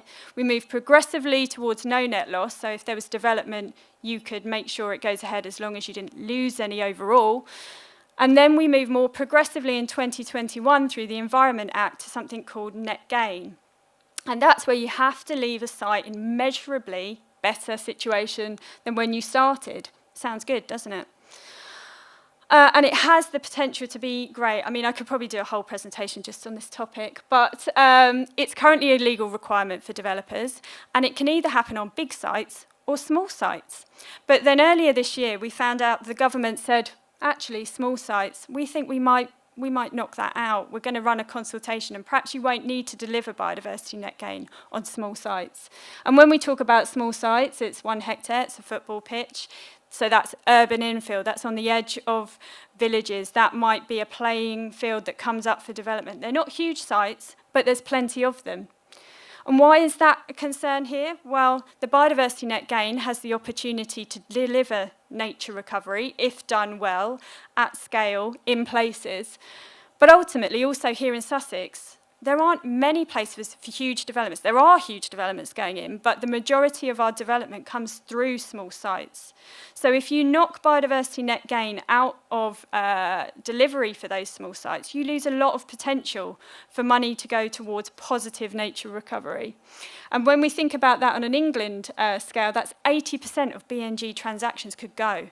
So that's a huge threat in that market, and it has a huge threat for nature recovery if we're thinking about green finance in that space. So sometimes people ask us why we're so involved with planning policy. As an organisation, we are not anti-development. We are what I would call pro-plan led. And what does that mean? That means we want to see sustainable development. We want to see development that is evidence-led, and we want to ensure that nature is recognised as being at the heart of that. We need to ensure that nature is recognised as being fundamental to our economy, our health, and our well-being. So that's why it's really important that we have a voice in this space. But it's not just that, because as well as this policy, we are boots on the ground. We are out there, not just talking about visions for nature, we are delivering nature at scale. And our Wilder Horsham and Wilder Ouse projects are great examples of that. You can see up on the furthest corner from me there's the Horsham District Nature Recovery Network. That's something produced by the project itself, and that's looking at opportunities for recovering nature at scale. So that's that land use. So whilst we're looking for opportunities to deliver nature recovery at scale, it's really important we keep our eye on all the threats that are coming forward. And as a county with high development pressure, that's why it's important we're active in the planning space. And they do great things. Look at that, 890 hectares influenced over 51 landowners last year. These projects do have impacts, and so it's massively important that for us as a team, all our pieces of work slot together to complement each other. Another consultation, I'm sure some of you might have responded to this one. This is earlier in the year, and I want to talk about consultations aren't always bad. Sometimes there's really good ones that come out that we're like, yeah, this could help us with nature recovery. And the consultation on the bottom-towed trawling in marine protected areas, one of those that came out last year, or earlier this year, sorry, I should say. There were 18,000 responses to the e-action related to this that went to the marine management organisations for Wildlife Trust.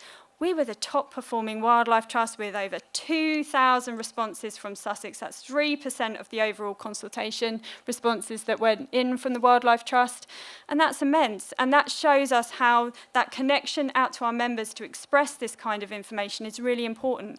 And there was fantastic work done by the communities team and the nature recovery team and others in collaboration to make sure there were things such as ocean screenings to help highlight the topic of the importance of removing bottom-towed trawling in marine protected areas. So there are helpful pieces of consultation come out, and we await to see what happens. We've got 4 sites here in Sussex that would be part of that consultation process if successful, and 41 around the coastline could benefit.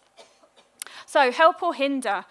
Good things do happen. Sometimes it's really easy to be in the nature conservation sector, and especially in policy, and feel like, oh, it's all doom and gloom. But you have to hold on to the fact that good things happen. And sometimes they happen out of the blue, as was the case with beavers this year. It was I would say pretty much unexpected that we were going to get the green light around beavers this year, but it happened in February. And what does this mean? It means that beavers can be released under licence at a catchment scale. So we'll move potentially away from the position we're in at the moment, where beavers are in enclosures potentially, and they can look to fulfil more of a catchment-based approach and bring all the positive nature recovery benefits with that. Henry's touched on this already, so I won't go into too much detail. But obviously, yes, in May of this year, we submitted an expression of interest to Natural England to say we are interested in the next steps. What does free-living beavers look like here in Sussex?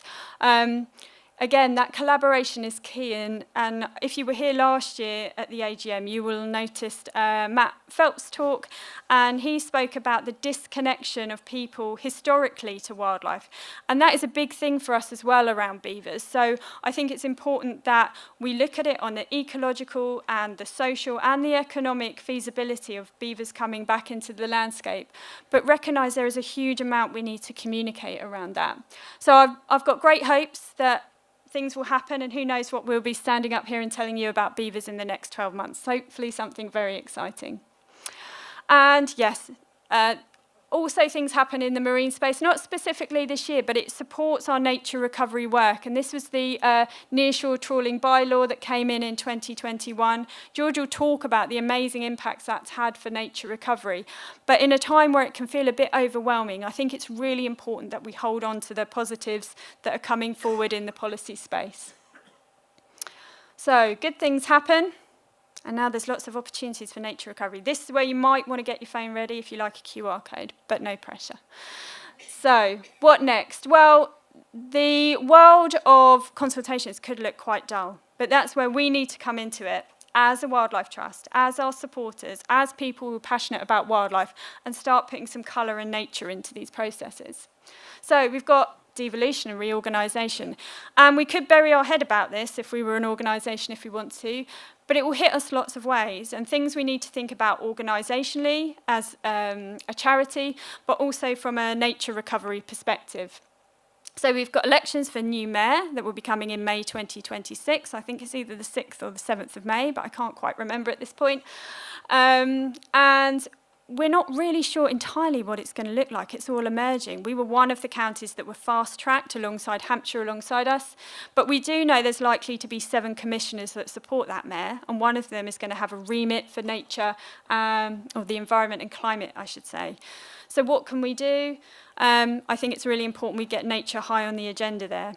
But alongside this process, we've also got local government reorganisation that will be coming. So at the moment we've got 16 local authorities here in Sussex, and they will disband, they will move and change into something new. And it's very likely that we're going to end up maybe with just 3 or 4 unitary authorities compared to what we're used to now. That will come into play from March 2028 at the moment, our understanding is. So it's really important we have a voice in this. So what are the impacts for nature recovery? Well, we have been slightly busy with a few other things going on in JR, but it is on our list to look at this. But we're not entirely sure, but I remain hopeful. I don't see it as all bad. I think actually it has the potential to be really great for nature recovery. We heard from Tony earlier about this move towards local nature recovery strategies and that spatial scale. We might have fewer local authorities operating at a bigger scale. That could be really good for our ambitions for nature recovery. But what is key is that we are not fully sure who all the candidates yet are, and we don't know what their intentions are for nature or how highly they value it. So we need to be making sure we're in that space, giving a voice. So what can you do? Well, there's going to be a time, probably not too far from here, definitely after the new year, I would think, that you'll start hearing from candidates. You'll start hearing perhaps people will be knocking on our doors. We want you to feel confident enough to go and ask what their ambition for nature is in Sussex. And I would ask you to keep your eyes peeled on us. We want to be active in this space going forward. It's our intention and hope that we'll be looking to hold, in collaboration with other organisations, some kind of environmental hustings so that we can really understand what our candidates might be thinking for Sussex. And then local nature recovery strategies. Tony's already told you a bit about this, so this is where the QR codes, if you want to look at these 400 pages or 4 volumes, you're really welcome. So I'll come up to those in a minute. But where do they come from? They're born from the Environment Act, a really good piece of legislation that I hope will help us more and more between 2030. And that decided we were going to create a nature recovery network across the whole of England. But then it got broken down into 48 smaller local nature recovery strategies to give it more nuance to those locations. We have 2 here in Sussex, one in East Sussex and Brighton and Hove, and one in West Sussex. And as Tony said, they set out the principles, priorities and actions for nature recovery in Sussex. For us as a trust, we're quite excited about this. We're quite keen to see where do we sit as a delivery body of this? How will it help and influence our work? You can go and have a look as well. The consultation's open till the 26th of November. We as a trust will be commenting, but you're equally able to comment and get involved in this local nature recovery strategy and have your say. So that's the one for East Sussex, Brighton and Hove. That's the one for West Sussex. If you go to the pages, usually you can link between the 2, but just in case you want to. I'm encouraged to see phones are up trying to do this. I hope those QR codes work. If not, we can chat at lunchtime.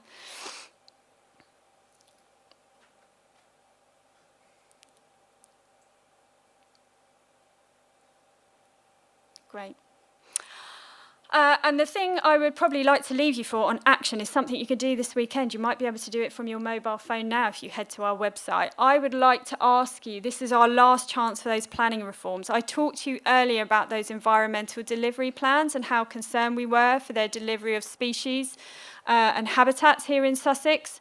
Well, they've just gone, the bill has just gone through the Lords. During that time at the Lords, there was an amendment tabled. Now, it was Amendment 130. That doesn't sound like very interesting, but actually, what does 130 hold? It is actually an amendment that would say these environmental delivery plans can deliver for strategic issues like water and nutrients, but actually no, they will not deliver outcomes for species and habitats. We will not be in a space where that happens. So we are urging you to contact your MP as soon as possible. We've only got till the 13th of November at the very latest for these emails to get through to your MPs. So we'd ask you to act now. We'd ask you to go onto our website and contact your MP direct through our e-action. And that calls for the inclusion of Amendment 130. So that would mean we ensure that species and habitats aren't wrapped up in these environmental development plans, and we have a better opportunity to ensure they're safeguarded through planning in the future. This isn't a brilliant slide, apologies about this, but I was just trying to prove to you there, we're not asking for a huge amount. All you need to do is put your name in and your email address, and numbers matter here. Numbers really, really matter. So it was sitting at 13,000 at the beginning of the week. We're over 20,000 people now have contacted that. And why does this matter in particular? Well, it's our last chance to influence, but it's also going back to what we call the Commons to be debated by the MPs. We know Labour have a very big majority and the agenda on growth is strong. So we really need your local MPs to know how you feel about this situation. They need to know if you're concerned about the place of nature in the planning policies. So please take a couple of moments to go onto our website. We can't tell you how much difference this would make here in Sussex, but also in England. And ultimately, there's always a chance to put a picture of coastal plants in. So ultimately, what I want you to leave you with is conservation and policy can seem dry, but it's up to us as a charity and as supporters to make sure we put nature at the heart of that, drive the message as to why these consultations need to recognise nature. If you've got some fire in your belly, if you think you're a budding conservation officer, you can join us in the Wilder Community Campaigner role that's being brought forward by our communities team. So perhaps go and talk to some of them today. They're a lovely team. They have great knowledge on these things. So perhaps go and find out more from them. And I also want to say that I appreciate not everyone can get out, be boots on the ground. You might not have the time, you might not just be able to, but that doesn't mean you can't help this team and the organisation as a whole to impact nature recovery. Every signature, every opportunity to talk to a decision maker and amplify our message really helps, and we can't thank you enough. And my last thanks really goes to our team. They're utterly awesome. They've achieved some amazing things this year, and I would really like you to give them a warm round of applause for everything they've achieved for nature recovery.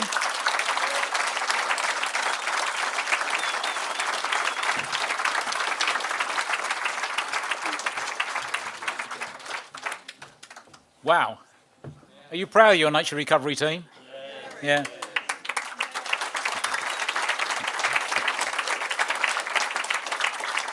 Let nobody ever say that policy is dull again, okay? We have got time for questions, just 5 minutes. I think that's worthwhile because there was so much in both of those presentations. Let's have a bit of a discussion, see what's going on. I'll do whether Chris and Laura want to come back up to the front. Where are you gone? Okay, wandering mics at the back there. Do I stand up? No. It was just a technical question, really. I'm from Peacehaven, and there's a big resistance in Peacehaven to become part of Greater Brighton. And my question really is, why were you aligning East Sussex and Brighton and Hove as if it felt like it could be one entity? Why don't you have like 3 strategies for the 3 councils? Okay, so that's reference to the local nature recovery strategies. So there was lots of approaches that could be taken for the delivery of a local nature recovery strategy. And initially, there was potential that it could have been just one whole wide local nature recovery to cover the whole of Sussex. But ultimately, it was made the decision that there would be 2 what they call responsible authorities delivering those. So that was Brighton and Hove and East Sussex, which do operate in some space as a unitary at the moment in terms of they cover common issues around waste and minerals and transport together. So that was probably why that alignment was made. And then West Sussex operated under its unitary, its county council status at the moment. So that's why those decisions came about. Wasn't necessarily to do with us, but it's how they decided to apply as a funding pot as 2 separate responsible authorities. Next question, Morag. Thanks, that was absolutely brilliant. Interesting about contacting the MP. My question is, obviously doing it through the Sussex Wildlife Trust is fantastic. You've got the numbers. Do you think it's helpful for individual people to write personal emails from themselves to the MPs as well? Because I understand that they are so overwhelmed with stuff. It's like another group with another load of numbers, whereas maybe they might take personal emails as much, if not more, importantly. Yeah, I would definitely say that personal contact. There's lots of ways we get to interact with MPs now. Sometimes I know the local MP here is at the farmers market and things like that. So opportunities to engage, face-to-face talk. If you have the time to write a letter, yes, or an email, we'd always gratefully appreciate that. Any opportunity that you want to take to amplify the messages you might see coming out from us as a Wildlife Trust, we'd always gratefully receive. The reason I feel quite strongly about this e-action, especially in relation to the planning reforms, is we have really short window, only to the 13th of November. We really need MPs to recognise the strength of feeling around this, so that we still have grave concerns around Part 3 of the Planning and Infrastructure Bill, but if we can make this amendment to it, I think that will go great lengths to protecting some of the wildlife here and in England. Yeah, can I just say as well that actually I put off doing one of the e-actions until last night, and I did it last night, I'm ashamed to say, and it's incredibly easy. It won't take you minutes to do it at a basic level, and you can put in your own personal comment as well, and that you get a good letter going to your MP. No, it's really well worth doing, and it's very easy to do. At the back.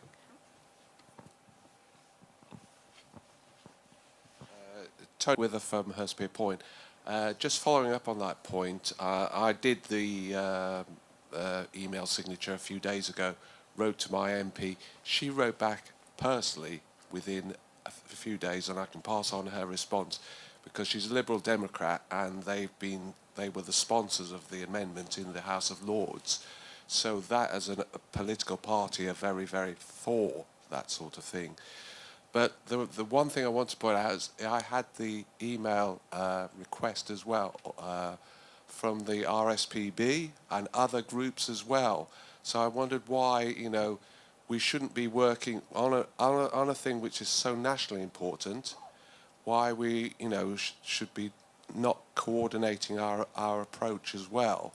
So, because I'm getting emails from different groups for signatures for this and that and the other, and I think I've already done that for someone and another thing. So, is there I'm sure you do meet as groups, but working together, you must have a bigger clout.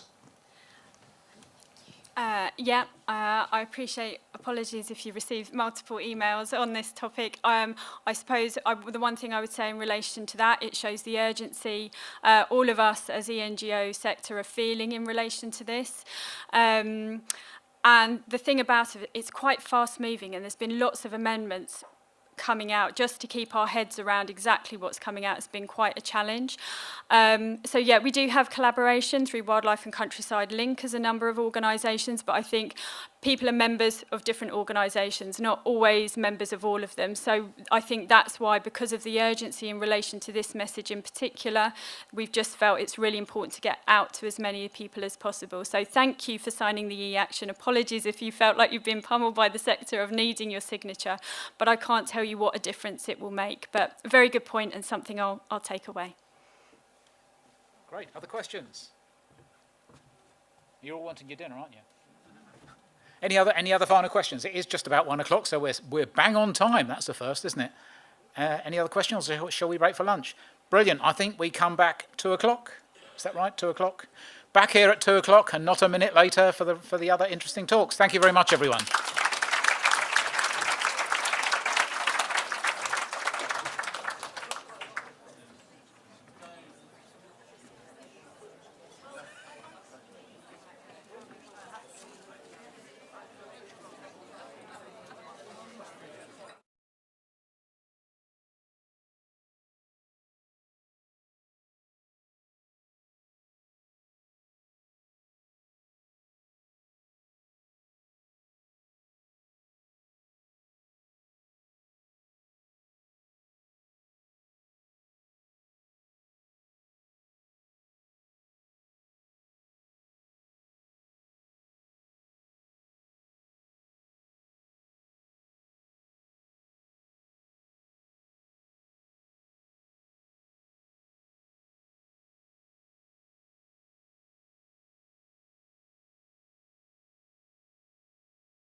important people here, obviously.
I think we've got somebody who's missing a raincoat, is that right? You're missing a raincoat? Has somebody picked up a raincoat by mistake? I hope it's nobody that's picked it up to go out in the rain.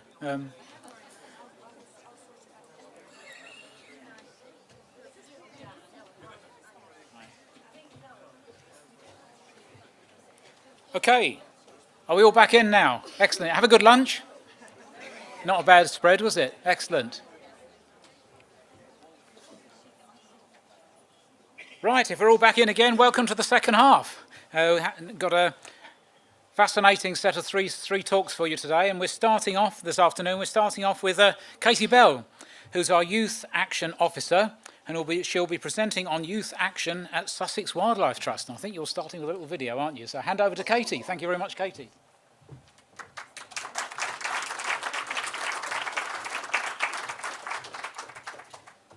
Hello. Oh, sorry, I'm also virtually challenged. Let's do that. Hi, everybody. Hello. I'm Katie Bell, Youth Action Officer for Sussex Wildlife Trust. I'm fairly new in post. I came in at the end of August, so really excited. I'm really happy to be here. Absolutely loving it. But yeah, so with this presentation today, you aren't going to have to listen to me the whole time. We've got our first video, which is about Deneway, which is one of our youth. I was going to say our youth ranger projects. It's not actually. It's for everybody. But that is one of our projects in Brighton. So we've got a video on that. Then I'm going to talk a little bit more. And then we've got a really lovely video from our youth rangers themselves. And then Millie, who is one of our new trustees, is going to come up on stage and do a little bit as well. So thank you. Okay, so I think we're going to have a video play.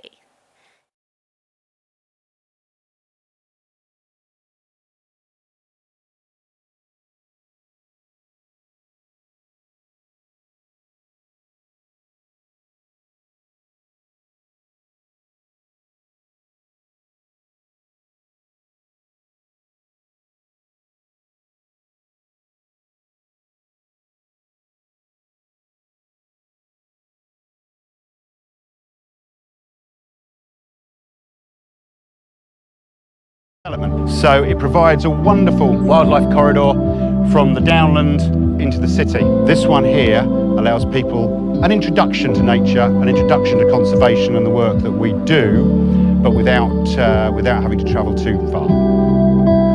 Hello, I'm Archie and I'm the Trainee Community Engagement Officer at Sussex Wildlife Trust. Here at the Deneway, I'm really excited to see how it evolves over the year that I'm here, and also I'm excited to get the community involved. I think it's really important that local communities can access spaces. The Deneway is a perfect example of an urban wild space where the community can come and learn about conservation and wildlife. This year-long traineeship is funded by the National Lottery, and it's an amazing opportunity for me to get a chance to learn what it's like to be a community engagement officer. So thank you so much to all the players of the National Lottery. Hi, I'm Katie, Youth Action Officer at Sussex Wildlife Trust. Our youth rangers are young people aged 16 to 25 who want to get involved in conservation work. We do all sorts of work here, such as habitat improvement, monitoring and surveying, and a little bit of bushcraft. The young people are so passionate and hardworking, seeing how they really take ownership of the Deneway, being stewards of the natural world, and creating a welcoming community space. It's so inspiring.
at Sussex Wildlife Trust.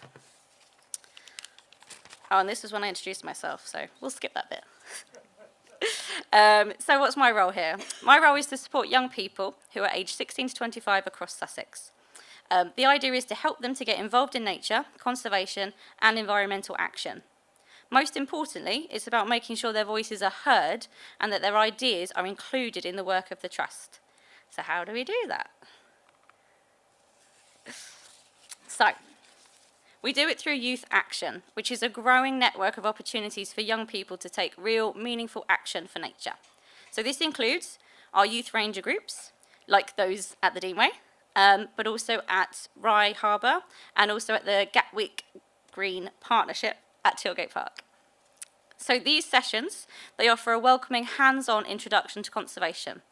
Young people learn practical skills and techniques. They spend time outdoors with like-minded people, and they work together to care for their local habitats and wildlife. They're also obviously guided and supported by Sussex Wildlife Trust. So, next, this is in the works, so this is coming, so watch this space. This is our youth advisory group, and this will be where young people will shape decisions and campaigns. This is a space for the young people to come together and share ideas, to discuss issues, and to plan out projects. Through this, we're actively giving young people a leadership role within the Trust, where they can influence processes, they'll be steering events, helping us to communicate with wider audiences, and making sure that the decisions we're making truly reflect their priorities.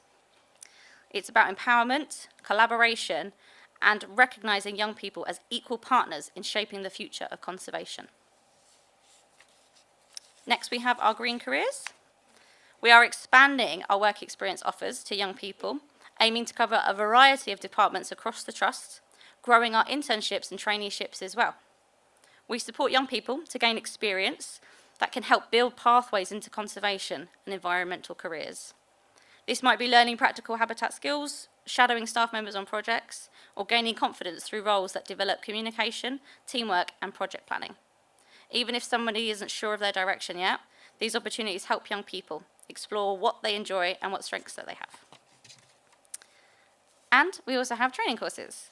We are expanding our free offer of training courses created with a young person's focus.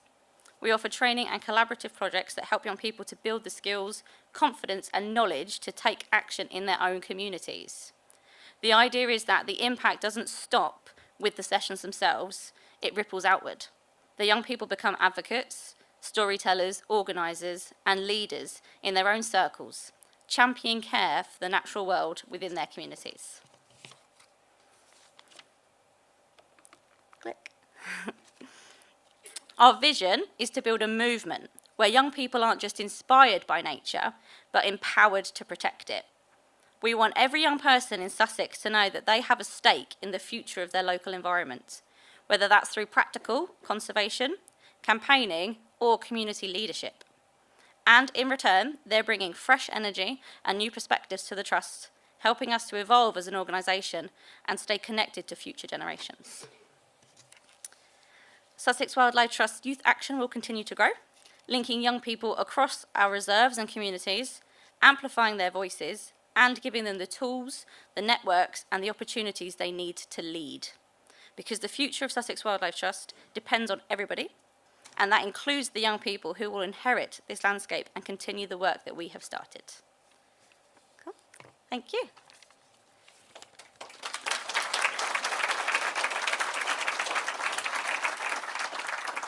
I'd like to welcome Millie to the stage. And once you've seen the video from the Youth Rangers, Millie will then have a presentation to give you all. So thank you very much for listening. Hi, my name's Amir. I'm a Youth Ranger, and this is the Deneway Nature Reserve. Hi, my name's Amir. I'm a Youth Ranger, and this is the Deneway Nature Reserve.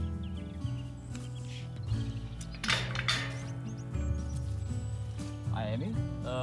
So we're at a pond here. Can you tell me more about that? We have lots of different groups coming. Hi, Amy. So we're at a pond here. Can you tell? Some schools come in, so this is a really good site for pond dipping. We have a platform. And around the platform, we have sort of like a fence which we made. the pond. We've seen a lot of stuff here. I've helped with pond dipping sessions. We get a lot of different dragonfly species. We get damselflies. We get a lot of frogs, and we get a lot of newts. The newts are great. All the basic stuff. Water boatmen, pond skaters. It's been really great as well to see how it grows, because it was quite a new thing when I first came here, and there's just so much more stuff every year so far. This is our first time at Deneway, and my first impression is that the community is beautiful here. We came late, but as soon as we came, everyone was around the camp area behind us, having a lovely conversation. We had a little show and tell at the beginning to get comfortable with everyone, which was really lovely. Everyone's so lovely so far. We've made some stakes from the woods that we took from the ash tree and we cut up, and we've cleared an area that we're going to plant wildflowers in from the Wildflower Conservation Society, and it's exciting. Hello, I'm Millie, and I want to introduce you to my favourite part of the Deneway, which we've nicknamed Reptile Ridge. This is a bug hotel that we built with a lot of the other youth rangers. It took a lot of effort to take all of this up a hill in a wheelbarrow, but I'm quite proud of how it turned out. We have a few different reptile mats dotted around the place, as well as a hibernaculum, which is behind our camera person here. We've also put up all of these little houses around for dormice, and they kind of just look like birdhouses, but with holes in the back here. What I enjoy about the Deneway, and also what I think is really important, is just the access to the green space. Like, if you don't have any green space, coming here is great. Even when you do have green space, it can be really difficult to actually find time to go out and enjoy it. Even if you have a garden, there's always just so much going on. So having an actual time where you just come here and enjoy being in an environment like this is so important.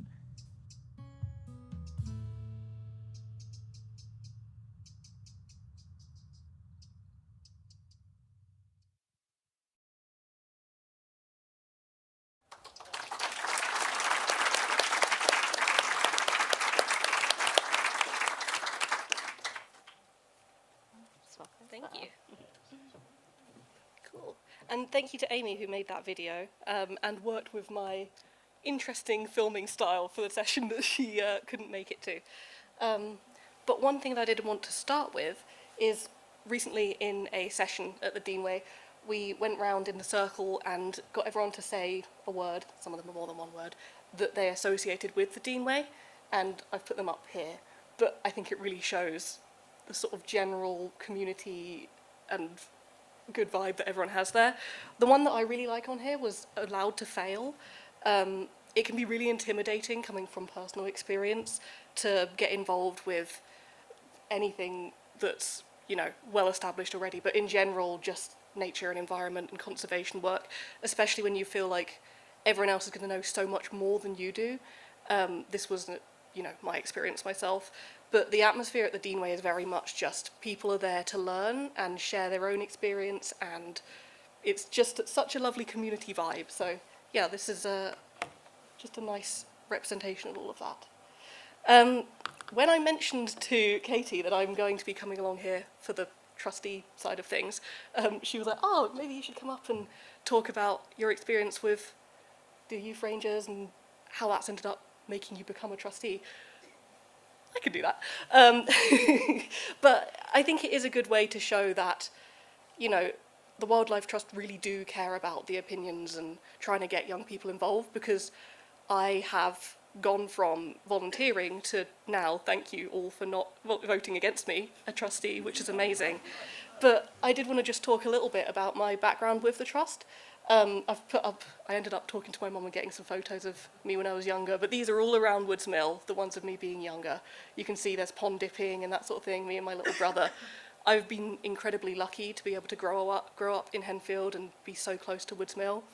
And talking to my mum as well, she was saying that it was really great to have a free place, because growing up we weren't, you know, able to afford to go to lots and lots of different places, and we would just go to Woods Mill and have picnics and explore and do all of the activities and that sort of thing that they did there. So since the beginning I've had a really close relationship with the Wildlife Trust and Woods Mill especially. I kind of lost track of my interest in nature when I went to school, and then ended up doing my GCSEs, A-levels, that sort of thing. Got an apprenticeship in software engineering, which is one of the least outdoorsy things you can do. And then when it came to the pandemic, which I'm sure everyone remembers, was a time where we were all just kind of stuck inside, I realised that for my mental health and just feeling like I was contributing to things, that I really wanted to get more involved with that sort of thing again, which is when I started looking for different opportunities in places where I could get involved, and I found the Youth Rangers. So yeah, I kind of wanted to emphasise that the importance of having a group that is just for young people, because I went quite a while looking at all these different opportunities and thinking, oh, I don't know, I don't think I can go to that thing, people are going to judge me, I don't think I'm going to know enough for this sort of thing. But hearing about somewhere that is specifically aimed for people that just want to learn and that are young people and that sort of thing, you know, I went to my first session and I instantly knew that I'd found my people. It was such a nice community, and as someone that, I'm autistic myself and I find it hard to make connections with other people, I instantly found it so easy to talk to everyone and so welcoming. So yeah, and then the sort of communication went out saying that they're looking for new trustees, which is usually something I wouldn't feel very confident going for. But I had so much encouragement from the previous leader of the Youth Rangers, Sophie, and then also from Julia and other people that were just like, you know, go for it. What's the worst that's going to happen? It was a big full circle moment having the interview at Woods Mill, where I grew up going to all the time, and then now I'm here. So I think it really just shows that how important this sort of thing, the work that you're doing, is. Yeah, I'm happy to answer any questions if anyone wants to come talk to me later. I apologise if it was a bit rambly, but I just wanted to sort of show the impact that this does have on people and how important it is. So thank you.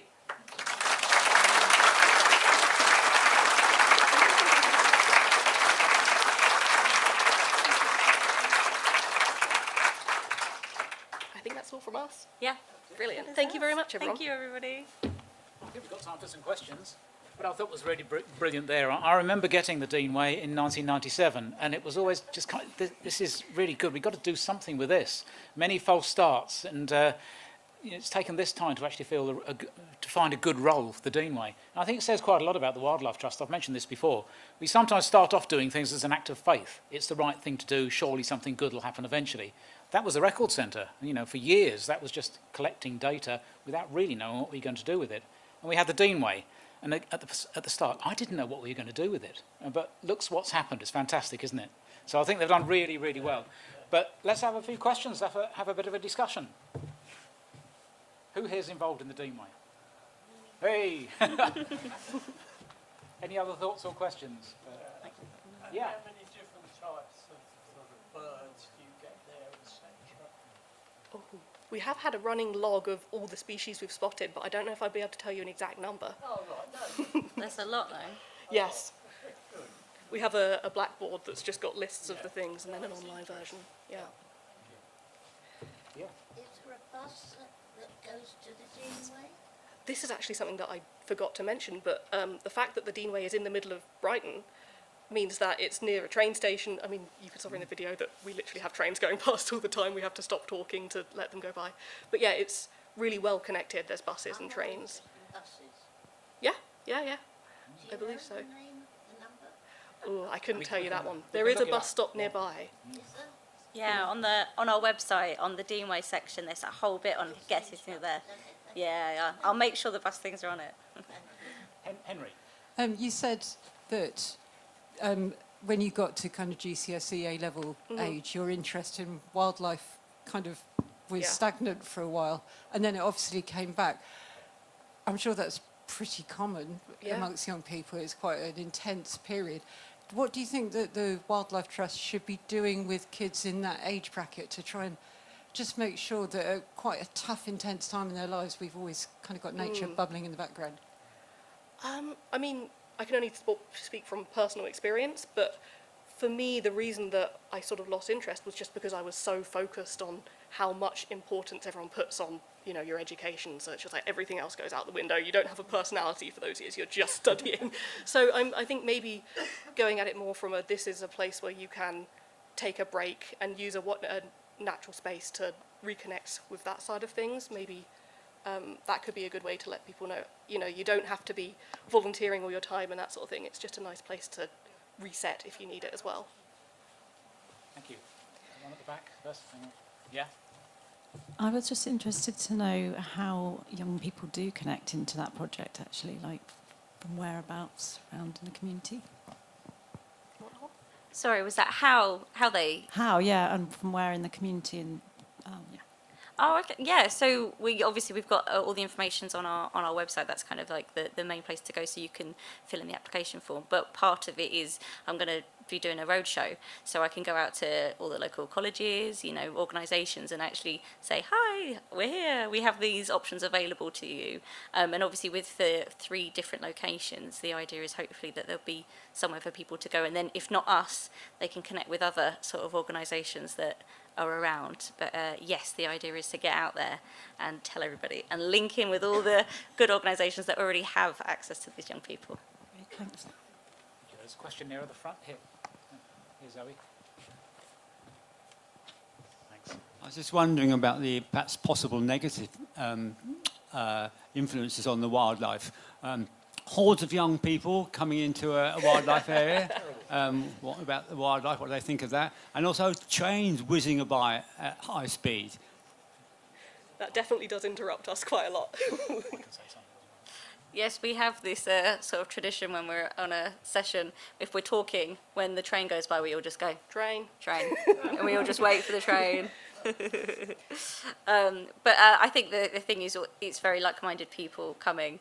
So there's that very respectful, we're all here for the same agenda. We're not all partying and going crazy. It's a very... Not yet, you know. No. Do you want to So on the idea that there are hordes of young people, it is true there are a lot of us sometimes, but the reserve itself is basically just a long line, and we kind of have it in 3 different segments. So the one which is closest to the gate is very much for people. So we're going to put in sort of like an accessible toilet. We're going to make sure the path is more accessible. And then the middle bit is kind of a bit more left to sort of the wilderness, but we help manage it. And then the far end is where sort of the more sensitive species are, and we make sure that we leave that for the most part alone. So we kind of have that, as a reserve, we have that balance of, you know, between accessible and also at the end for nature. And it kind of reflects a lot on how bigger reserves also do it, with how they have their visitor experience, where you might have an area which is very much paved over and a lot of people can walk, and then areas where it's not accessible to the public, and we make sure that the wildlife can thrive there, if that makes sense. Yeah, really helpful. Yeah, And just to add to that as well, as I said, I remember it when we got it, and it was actually a neglected piece of woodland. And what it lacked was enough disturbance. It needed to be opened up. And actually having hordes of people going through it, I think would be an almost universal benefit at the moment, because it would open up that canopy, encourage species in and so on. So there's a really good, strong interaction between activity by people and the response of wildlife. Yeah, that's what it looked like in the pictures anyway. Yeah, no, that is a really good point to bring up, because we were very mindful about the parts that we let all the school children in and all the disturbance versus that we leave to be a bit more peaceful. Great stuff. Another one here. I said in my sort of opening remarks this morning how important it is for us to connect with young people. And I'd just be interested in knowing from you guys, Millie, I know you've been connected with the Trust since you were a kid, so you're really not the right person to answer the question, but what is the impression of the other people that are there, you know, in the group? What did they think of the Trust before they got involved? Do you want to take that, or should I? If you've got something. I mean, the general consensus I get is that it's often people that are looking to get more experience with conservation and that sort of thing that are doing a related degree or something at the moment. So usually they're coming from that side of things and maybe have a bit more information. I think it's less common that it's just people there for fun, but we are getting people like that as well more often as it's becoming more of a known thing. And also I have been reminded, we didn't actually mention this, that Deneway is a closed reserve, so it's not open to the public, which is also something to mention, it's not being super disturbed. Just wanted to stick that in there. Sounds a bit special to be able to go there, isn't Yes. it? Yeah, which is nice. Yeah. Did I see another hand somewhere? did you have something you wanted to add to that? Yeah, I was just going to add, with the fact that it's a closed reserve, I think obviously that also attracts different groups of young people. So the more that obviously my team, myself, but also Archie, who's not here today, our community engagement officer, letting these groups know that this is a space that they can come and use, and it's a locked site, I think that provides a level of sort of security and safety for certain groups who perhaps wouldn't want to come to a public reserve. So I'm really excited about the potential for more diverse groups, perhaps groups that have previously been sort of not as engaged. So yeah, I think that's a really lovely element to it. Great. Any other hands, or shall we move on? Wasn't that interesting, though? Amazing what you can do with a piece of land. Fantastic. Well done, everyone. Thank you. Right, let's move on. And now we've heard a little bit about the Kelp project and some of the marine projects so far, but what I'd like to do now is introduce Georgie Short, our Kelp Recovery Coordinator, and she'll be presenting on the UK's largest marine rewilding project. Off you go, George.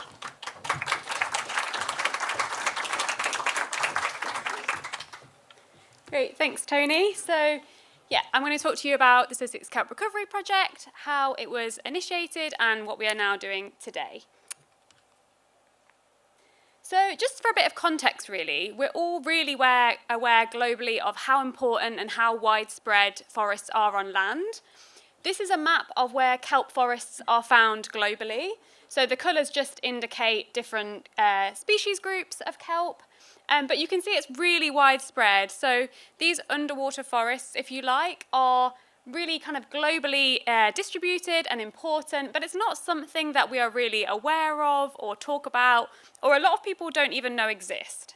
If we look and zoom into the UK and Ireland, then we can see that kelp surrounds both islands, and it's the most marine vegetated system that we have in this region. If you were to put all of that kelp into one place, it would take up the same area as the whole country of Wales. So it's a big kind of area that we have surrounding the UK, which is kelp ecosystem. Kelp ecosystems are a benefit to marine life, but also to our society. They function as a nursery habitat, so this means that juvenile marine species will come into kelp forests, into shallower waters, where they will take shelter, they will feed, and then when they're kind of adults, they will often move out into open water habitat. They're a crucial habitat for so many species, and in that way they support both kind of intrinsic value for marine life, but they also support sustainable fisheries. And they are some of the most productive and diverse ecosystems on Earth. A single kelp plant can support 80,000 individual organisms. So imagine what a whole bed or a whole forest could do. This is a video that is taken of some of the kelp forests that we have still in Sussex. It's quite different to what you might see on things like Blue Planet, of these long pillar-like systems of kelp, like the giant kelps. These are kind of shorter, much more interwoven, closer to the seabed. And you'll see things in there like juvenile crustaceans. There are things like lobsters, different fish species, sharks and rays. And also you saw the bigger predators, dolphins and seals coming over to feed as well. This is a picture from the 60s of Worthing, which gives you a bit of an appreciation of quite how much seaweed and kelp was washing up, and how that gives an indication of how much actually was out there in our coastal environment. Obviously, this is not a common sight in Worthing now, for those of you that are local. So a big change has clearly happened. This is where the kelp was thought to be historically. So this is a map from 1980 using a lot of records that were collected through the Sea Search programme, a citizen science programme. And you can see the areas in orange where we thought that kelp was historically before the losses that we have now experienced. This is something that was thought to have been lost through a combination of human pressures, things like increases in intensity and frequency of storms, potential impacts of water quality, but also one of the big things that we talk about as a trust in relation to this project is the impacts of bottom-towed fishing gear or trawling. So for those of you that aren't familiar with trawling, here is a clip from the recent David Attenborough film Ocean to explain what it is. From the surface, you would have no idea that this is happening. It has remained hidden from view until now.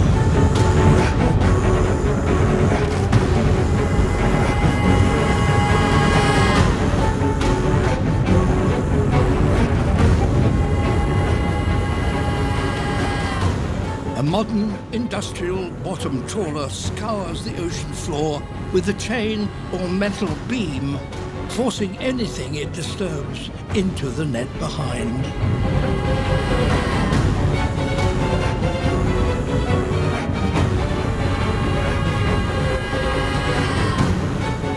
It smashes its way across the seabed, destroying nearly everything in its path, often on the hunt for just a single species.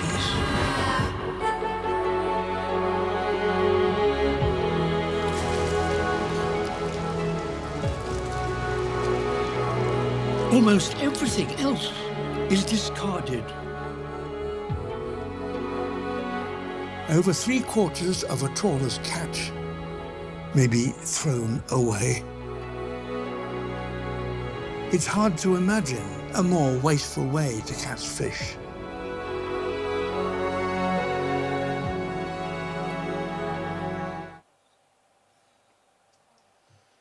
So as you'll see there, this is one of the things that we refer to as a destructive fishing practice. It does remove that kind of top layer of sediment from the seabed and those habitats that are associated with it that provide the kind of that 3D structure or keystone species like the kelp that kind of support lots of biodiversity. It's really important to note that it's not all fishing that falls into this category. There are a lot of other practices and fishing methods that are more sustainable, and as a trust we really support kind of the use of those practices aside from these destructive fishing types. So this was one of the things that was contributing to the loss of kelp, and at the start of this effort there was a 96% loss of our kelp beds in the Sussex coastal region. Because of the awareness of this issue, our local government body, the Sussex Inshore Fisheries and Conservation Authority, they are a fisheries management authority that function across the most coastal waters in Sussex, kind of started collating evidence of this lost ecosystem and its effect on the local biodiversity and the local sustainable fishery. It's really important to note here that throughout the day we've heard a lot of, this is the first in Sussex, Sussex is special for this reasons. A lot of those related to Sussex Wildlife Trust and some of the habitats that we have here. We hear a lot about where government bodies aren't doing enough, and I think it's really important to recognise that this body is exemplary in terms of fisheries management. Lots of other regions around the UK and internationally are looking to the body that we have, the government authority in Sussex, for their fisheries management approach. So we're really, really lucky in that partnership that we have here. So alongside that consultation that they were kind of working with fishers to understand how they could protect those habitats and bring back those essential fish habitats such as kelp, chalk reefs and mussel beds, the Sussex Wildlife Trust and a collection of other NGOs were working alongside a pretty famous face to campaign for the bringing back of these ecosystems. I'll let you work out if you know the face I'm talking about. These underwater forests are among the most productive places on Earth, supporting a huge range of marine life.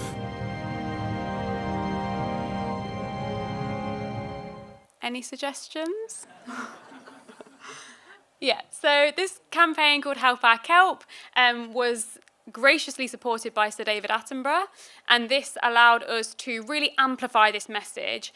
And for all of the people that aren't usually aware of what's happening beneath the waves and this real disconnect with it, which is the reason we lost this ecosystem, we were able to kind of amplify this message and get people on board and have their say. And I think that's a really key thing here, is that people power is one of the things that help kind of allow this protection to get put in place. So as Laura mentioned earlier, we now have this greyed out area in Sussex, which is the nearshore trawling bylaw area. It's over 300 square kilometres of seabed that is now protected from bottom-towed gear, which has now led to the UK's largest marine rewilding project, the Sussex Kelp Recovery Project. You'll see there's a cross-partnership, cross-organisation partnership. We are across conservation, science and academia and research, and also government bodies. That's a pretty rare thing in conservation. So it's a really kind of pioneering, not only in its scale and that it's taking an ecosystem-based approach, but also this kind of cross-sector element, which feels really special and really progressive. We work really closely alongside the IFCA that I mentioned earlier, and we also have a really special role to play in the global kelp conservation and recovery community. We're part of the Kelp Forest Alliance, and we are the only passive restoration or rewilding project that exists in this way for kelp globally. So what do we really focus on now that protection is already there and in place? So a lot of what we do is looking to support and also monitor how marine ecosystems locally are recovering. We're interested in understanding the ecosystem services. So this really means those benefits that we will get from a healthy ecosystem for our society. We are looking to identify the further barriers to recovery. Obviously, one has been removed, but there are lots of other human pressures on our marine environment. We want to bring the community with us, so it's really important that this never becomes out of sight and out of mind again. So making sure that people are connected with their marine life and their marine ecosystem. And also to create a case study. If we can show how marine ecosystems recover when these pressures are reduced, then that could lead to other areas being inspired to protect adequately their ecosystems as well. So we take a rewilding approach, and what that means here is that reduction of human pressures is really essential to how we progress this project. It's not about going out and planting actively kelp and physically restoring that ecosystem, because it will be a lot more resilient to future pressures and robust if we allow nature to lead in its own recovery. So we're letting it go through that successional process. One of the things that we hope will happen kind of as the first stage of that process is that mussel beds will recover on a wide scale. There's some evidence to suggest that some of the kelp attached onto these mussel beds, kelp needs a hard substrate to attach onto, and we think that when they have recovered extensively, we'll start to see the establishment of kelp, and hopefully those other ecosystem benefits and also marine life will come back as well. So at this point, we are 4 years from that seabed protection, 4.5 now. So I just want to give you a little flavour of what we've been doing and where we're at ecologically so far. So a lot of what we do, as I mentioned, is research and monitoring and kind of understanding the mechanism for recovery and creating that case study. That is an enormous undertaking, and it's a research programme which we use different techniques to sample at all of these different red spots. So you'll see that some of those are within the protected seabed area and some of them are outside, so that we have a real-time comparison. And we use a suite of different methodologies, which I won't have time to go into, but the aim is to target all of the different elements of that ecosystem, whether they are the physical parameters like the temperature, the visibility of the water quality, or how those different groups of species are changing as well. So everything from the seabed right up to those bigger predators, things like the seals and dolphins. So just to give you an idea of some of those main techniques, one of the most essential things, as you will appreciate, is our understanding of how the seabed itself is changing.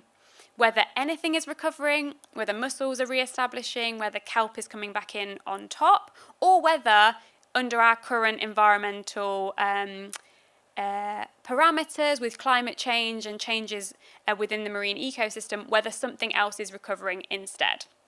So really important for us to understand how the seabed is changing. We do that using towed cameras. This is really what the name says on the tin. It's a camera towed behind the fisheries management vessel's boat. So it's kind of coming along behind on set transects and recording everything along the seabed. These videos are then analysed and we're able to see how the seabed itself is changing. This gives us a snapshot really of kind of once per year at best, how the seabed is looking. And so that obviously leaves the rest of the year and all the sites that we're not able to monitor that we still need to understand how the ecosystem is changing. So for this, we have a citizen science programme. This is a way for members of the public to go out and record whether they do or don't see kelp. This can be done if you're walking on the beach, if you're sea swimming, if you're snorkeling, or if you're scuba diving.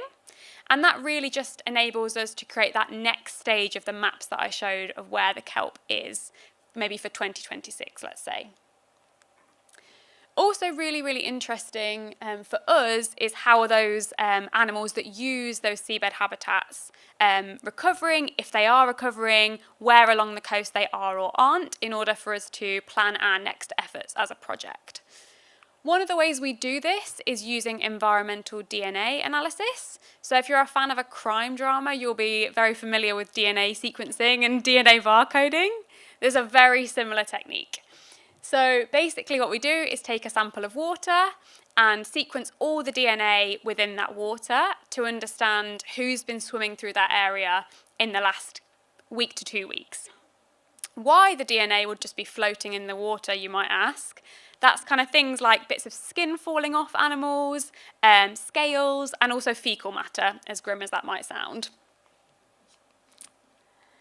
Along with this, we are also using baited remote underwater videos. So these are called BRUVs. And it's basically a pole with some bait on one end and a camera on the other end, recording anything that comes in to feed. So we'll get scavenging species and also kind of predatory species as well.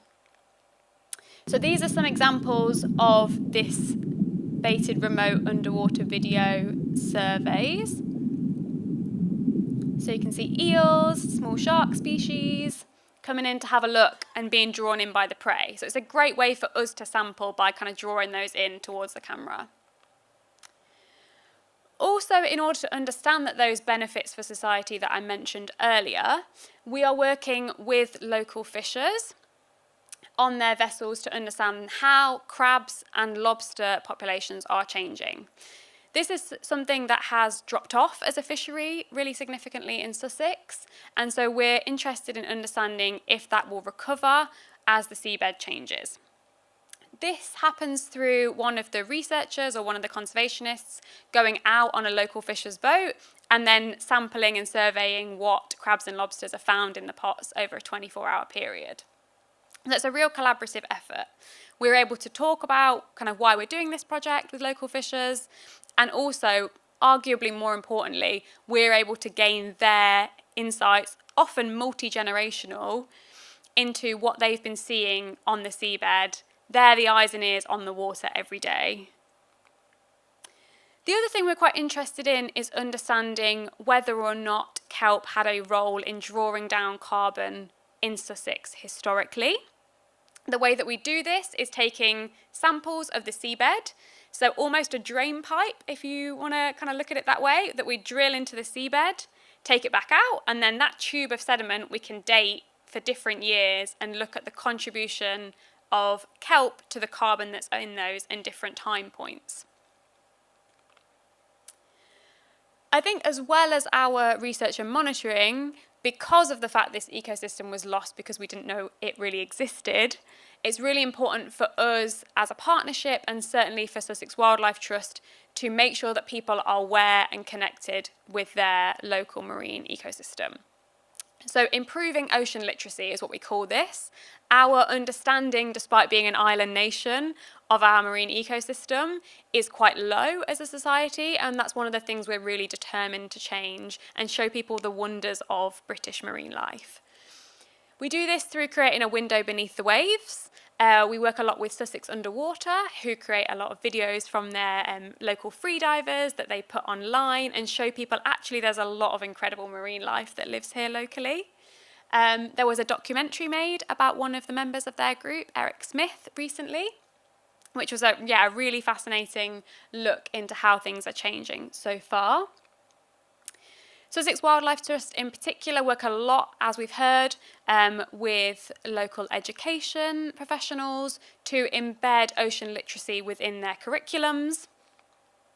And also we do a lot of events with the community, things like big swims, getting people out into the water. There's a huge sea swimming community, as you all know, in Sussex, that care a lot about their marine environment, but don't always have the tools or the knowledge to engage with conservation. So we really want to tap into that community. And also doing events to reach beyond our usual audience. So things like art installations and other types of kind of cross-sector events. This year has been a really great year for the project. We held the UK's first kelp ecology conference. Again, if we make that comparison with forests on land, to have the first national meeting of people that work on woodland or forests in 2025 would be an absolutely absurd kind of way of thinking about things. But that is the case for marine forests. So this year we held a huge conference in which people came from all over the country to look at how we can maintain the status of kelp forests around the country and also conserve or recover those areas that are struggling, such as Sussex. This was a huge knowledge exchange from conservationists, scientists, and also government bodies. We are also increasingly looking at one threat has been removed from our local marine ecosystem in the removal of bottom-toed trawling and bottom-toed fishing gear, but there are a multitude of other threats. As we've heard today, climate change is a real issue, and we're seeing shifts in the temperature, the acidification, how different species are changing their ranges, which is difficult to impact on a local scale. But there are lots of other things that we do have the ability to better evidence and potentially mitigate, things like the amount of sediment in the water quality, and other parameters like this. So partners of the Kelp project this year, Blue Marine Foundation released a report on the barriers and optimum conditions for kelp recovery. Mouthful. And this is kind of looking at a UK-wide approach, but with a specific focus on Sussex. We have a few copies outside, so if you want to grab one on your way out. It is much more digestible and a fun read than it sounds, I promise. And in terms of the global significance of this project, I think it's really important to pick up on. It's really easy for us as a local movement of people to think that this is normal outside of Sussex to have this kind of project, and it's actually really not, which is a shame, but it's also an opportunity for us to highlight and kind of showcase what is possible. That happened really on a huge scale this year as we were spotlighted in Sir David Attenborough's Ocean book. 3 of the members that were really involved in kind of those initial stages of this project were specifically named and talked about their journeys in this book, one of which is our trustee that was mentioned earlier, Sean Ashworth. No way from Sean. Who is what we like to refer to as the David Attenborough of Sussex, although I'm sure he'd cringe at that title. So it just really shows the significance of this work on a global scale. So to end, I just want to leave you with some glimmers of hope. The state of our marine ecosystem in Sussex is somewhat degraded. I think that's an important reality to address, but we are starting to see some signs of recovery.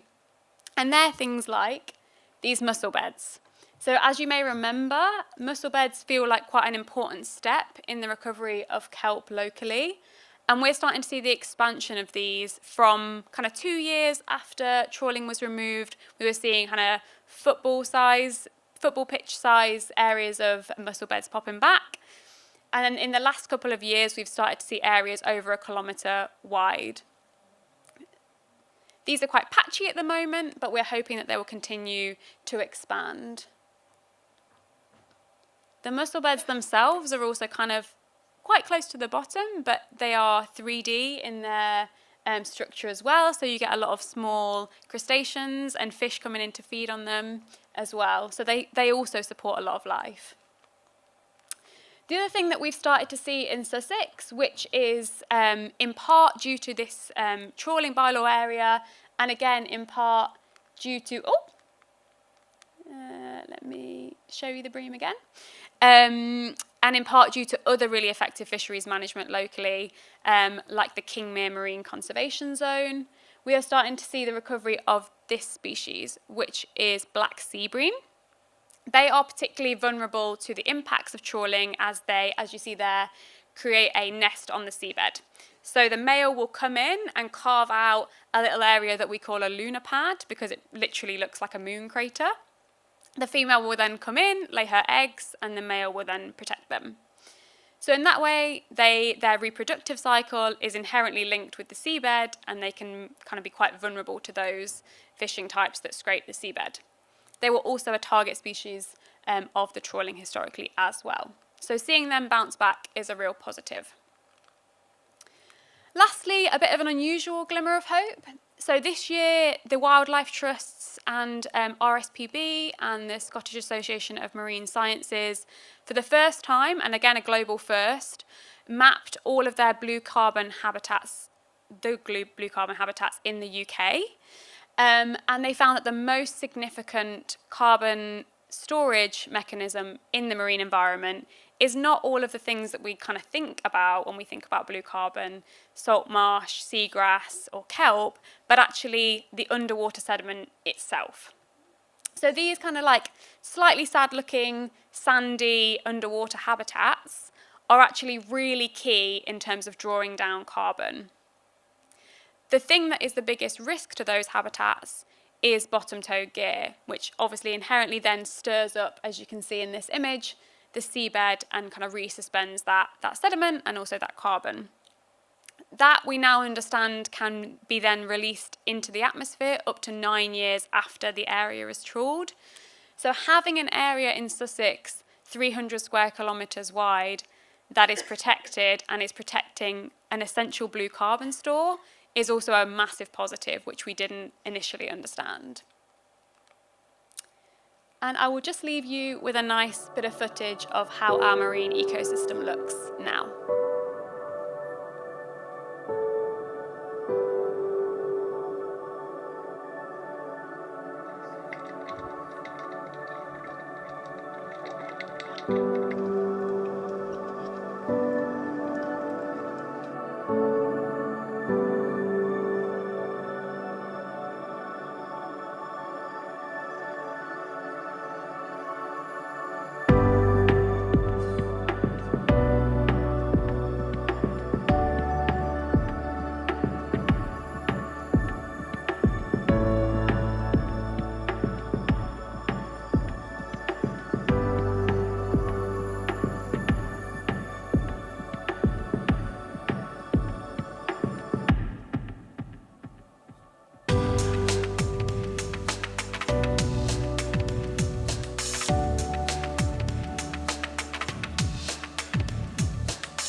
Thank you. Do we have any time for questions? Questions? Yeah? Yeah, okay. Do we have time for questions, Angela? Yeah. All right, time for a few questions. And here, have we got the mic or shall we? It's just coming forward. I just wanted to make a comment. I didn't feel enough mention was made of Eric Smith and the work that he's done with his daughter. Yeah. He was campaigning in 2019, I remember seeing him then. Yeah, Eric is a really key part of our story in the fact that he was one of the people, kind of a collection of people that raised the flag of this ecosystem. It's important to, I think, remember that in order to do something of this scale, it really takes a village. And there's been a few real catalysts in how that has come about, one of which is undoubtedly the IFCA and Sean's role, and another one would be also Eric. And we actually work really closely with Eric and his daughter Katrine now, and I think that's a huge asset to both the partnership and also Sussex Wildlife Trust. They are doing, as you say, incredible work in terms of making people aware of this ecosystem, and not only kind of showing the video footage and creating that window beneath the waves, but they're also now going into local schools and talking to young people about this particular issue. But no, I agree, there's no doubt that he's an inspiration locally. Any other questions or comments up here? Can we get a mic over there?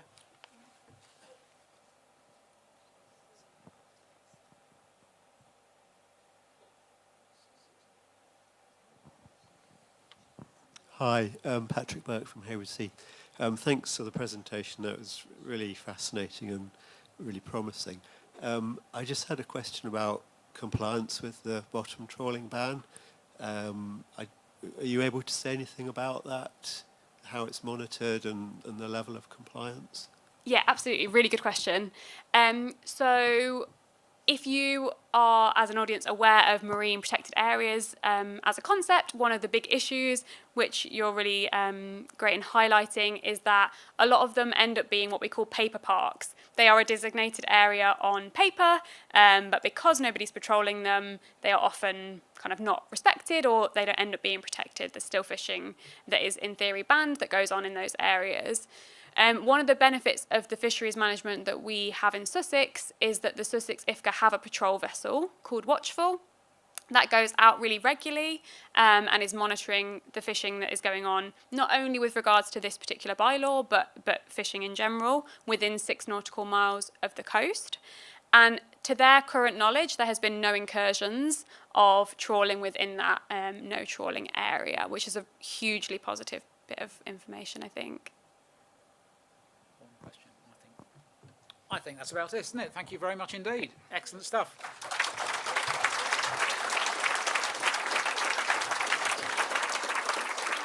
And by the way, somebody reminded me at lunchtime that actually the film Ocean with David Attenborough is being shown here, and there are spaces on Tuesday, so you can see that film here on Tuesday if you want to. Presumably there are details outside.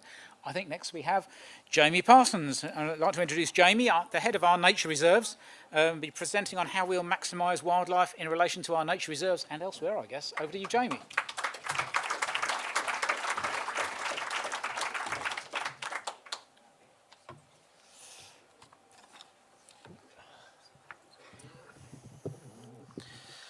Hi everyone. Never thought I'd have to follow David Attenborough, but I'll do my best. Wow, what an amazing day. We had so much story about what we've achieved as Wildlife Trust. So I really hope I can finish with a high. What I'm going to talk to you about today is Wild Sussex. It's our vision for our nature reserves. This is not so much looking back about what we've achieved, but it's very much looking forward. What do we want to achieve? What's our ambition for our nature reserves in looking into the future? And it's all based around this idea of maximising wildlife value. So we first introduced this idea as part of our strategy. So you've heard a lot about this today. Constantly reminded, I'm sure you've all read it. But I'm really drilling down into the key element about our nature reserves. You can see on the map on screen, all our nature reserves spread across Sussex. And it's drilling down to this priority that we highlighted in the strategy of maximising the wildlife value and the resilience of our nature reserves, which it sounds great, but the thing with the strategy, it doesn't really say the detail. What does that actually mean? What does that mean for our nature reserves? What does it mean? What are we actually going to do? So since we launched this last year, we spent the last 18 months as a team trying to define exactly what we're going to do on our nature reserves. What does this strategy mean? And try and put that into detail. And to do that, we've developed some guiding principles. So these are 6 principles that we want to use in our decision making and to capture our ambition and to really focus our mind in terms of our work over the next 5 years.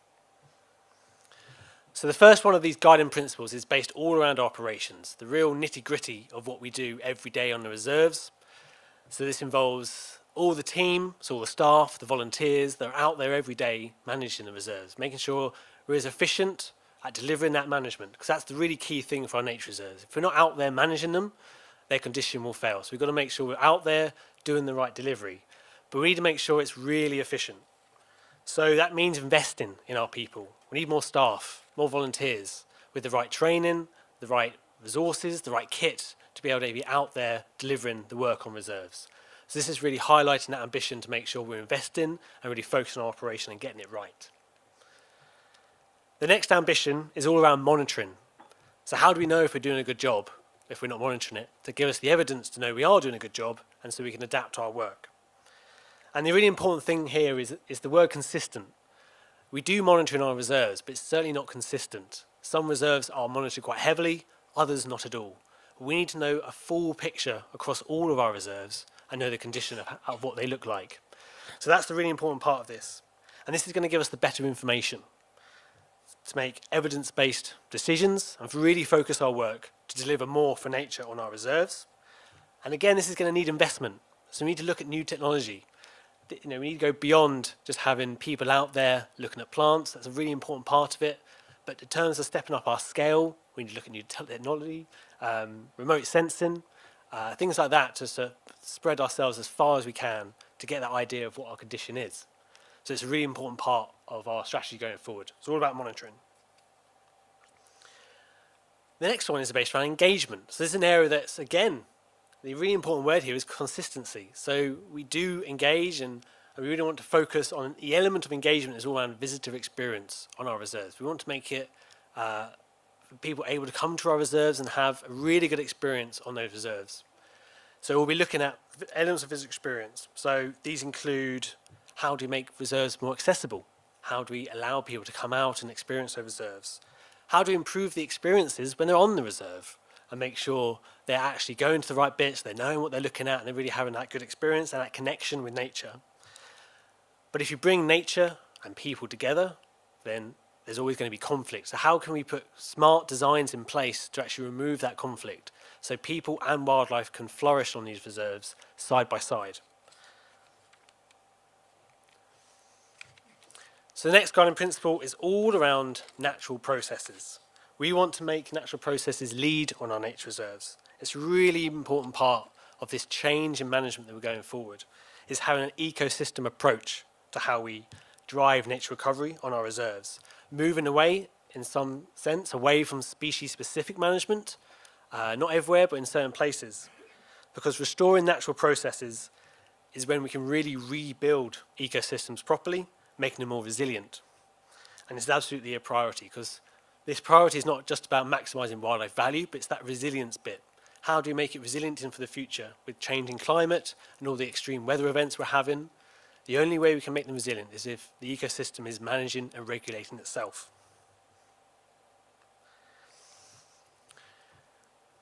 The next one is all around restoration. It's quite a simple one, this one. We're just going to go big on restoration. Some of our reserves need a lot of work to reset them back into good condition, so then the sustainable operations that I talked about earlier can then kick in and maintain it.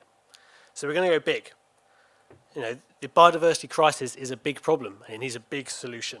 So we want to drive a really ambitious solution here.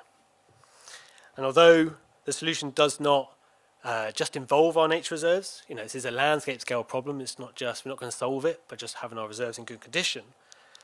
But our nature reserves are some of the really special core sites for nature in Sussex. So unless they're in really good condition and able to support species to spread out of them, then we're not going to be able to drive nature recovery across Sussex. And that leads really nicely into our last guiding principle, is that final step.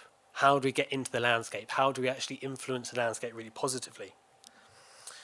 So, our reserves are those core sites. So the first thing we need to do is get our house in order.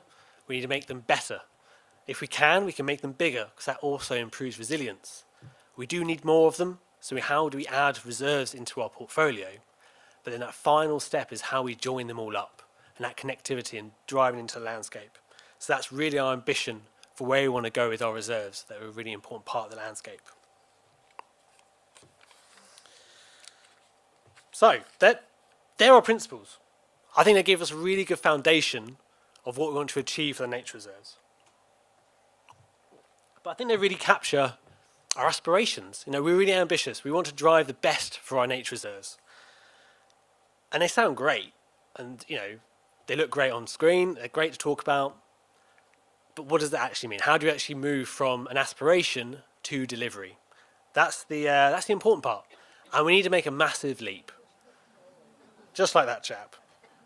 Big leap forward. It's not a little leap, it's not a side step, it's a massive leap forward in how we look after our nature reserves and really drive nature's recovery.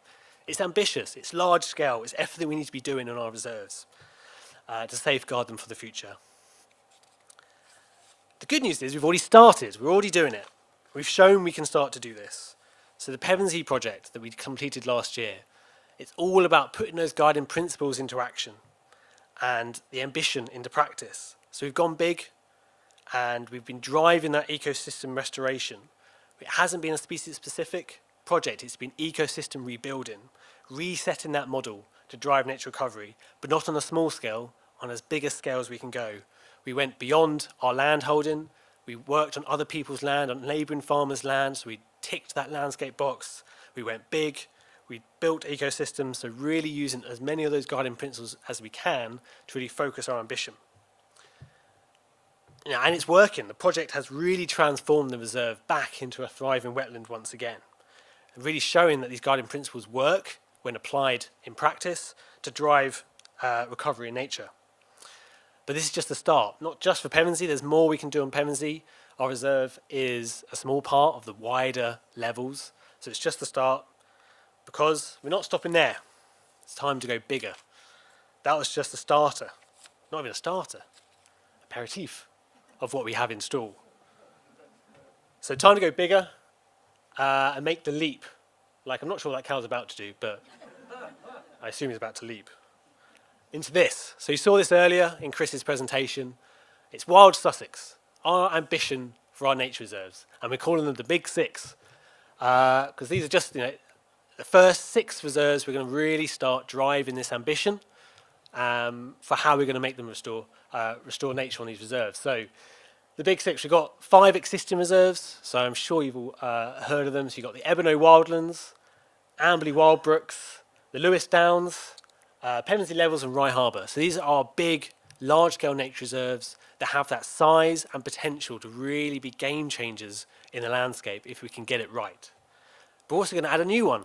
So our Wild Sisbury vision, all around our purchase of Tennant's Hill, next to Sisbury Ring, drives that additionality to this vision. How do we add more nature into the landscape? We can do more.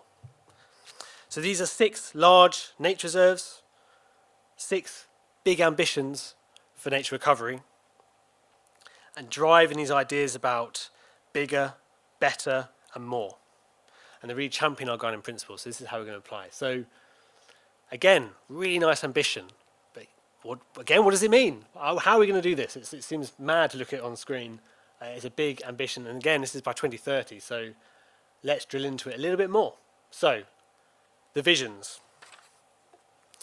Now, we're still developing the visions. They're complex, and we really want to make them as encompassing as we can. And so they're still in development. But some of them are starting to come together quite nicely. So I'm going to drill into one in particular to show you the kind of thing we're thinking about. And we're going to focus on Ebino. So Ebino Wildlands and a vision for a living landscape. So this is what it looks like today. So it's got a long history, Ebino. We've had it for a long time. So we purchased the original part of Ebino Common back in the 80s, which is the green bit. But since then, we've added lots of parts to it. So we added Butchlands, which is the pink bit, back in 2000. And then we've added a few more bits, Willand Wood, the Warren in 2021, and most recently Forest Copse last year. So now you've got this lovely block of 500 acres of huge potential, really. And each element has great qualities. But what we've never done, or haven't been able to, is really how we stitch them all together to make a functioning ecosystem. Because now we've built the scale that we can really do it. But it needs that reset project, that investment to make it a reality. So we're really looking at habitat. It's always the priority for us. We're nature reserve. It's all about habitats. It always comes first. What habitats are we going to drive? But the reason for the guiding principles is that we're not just focusing on habitat, it's the full picture. So how do natural processes come in here? How does visitor experience come in here? How do we get people out to explore this landscape? It's one of those landscapes that, I don't know if everyone has been there, really easy to get lost because there's not a lot of signage, the paths are confusing, the infrastructure hasn't been put in place for people to navigate it. And even if you do get round, you might not necessarily know if you're in the right place or what you're looking at. How can we improve that? but also things like fencing. At the moment, the fencing doesn't work the same way, so if we have animals on one side of the reserve, we can't just move them to the other side just by walking them. We have to get a lorry and drive them all the way around, because the logistics just hasn't been worked out. So the project will look to reset that. But in terms of the habitats, which is the exciting bit, let's look a bit more at that. So what is going to be at Ebino? So there's really 4 elements. The first one is the most, the newest habitat in the block, which is our scrublands. So this is very much around our bushlands area.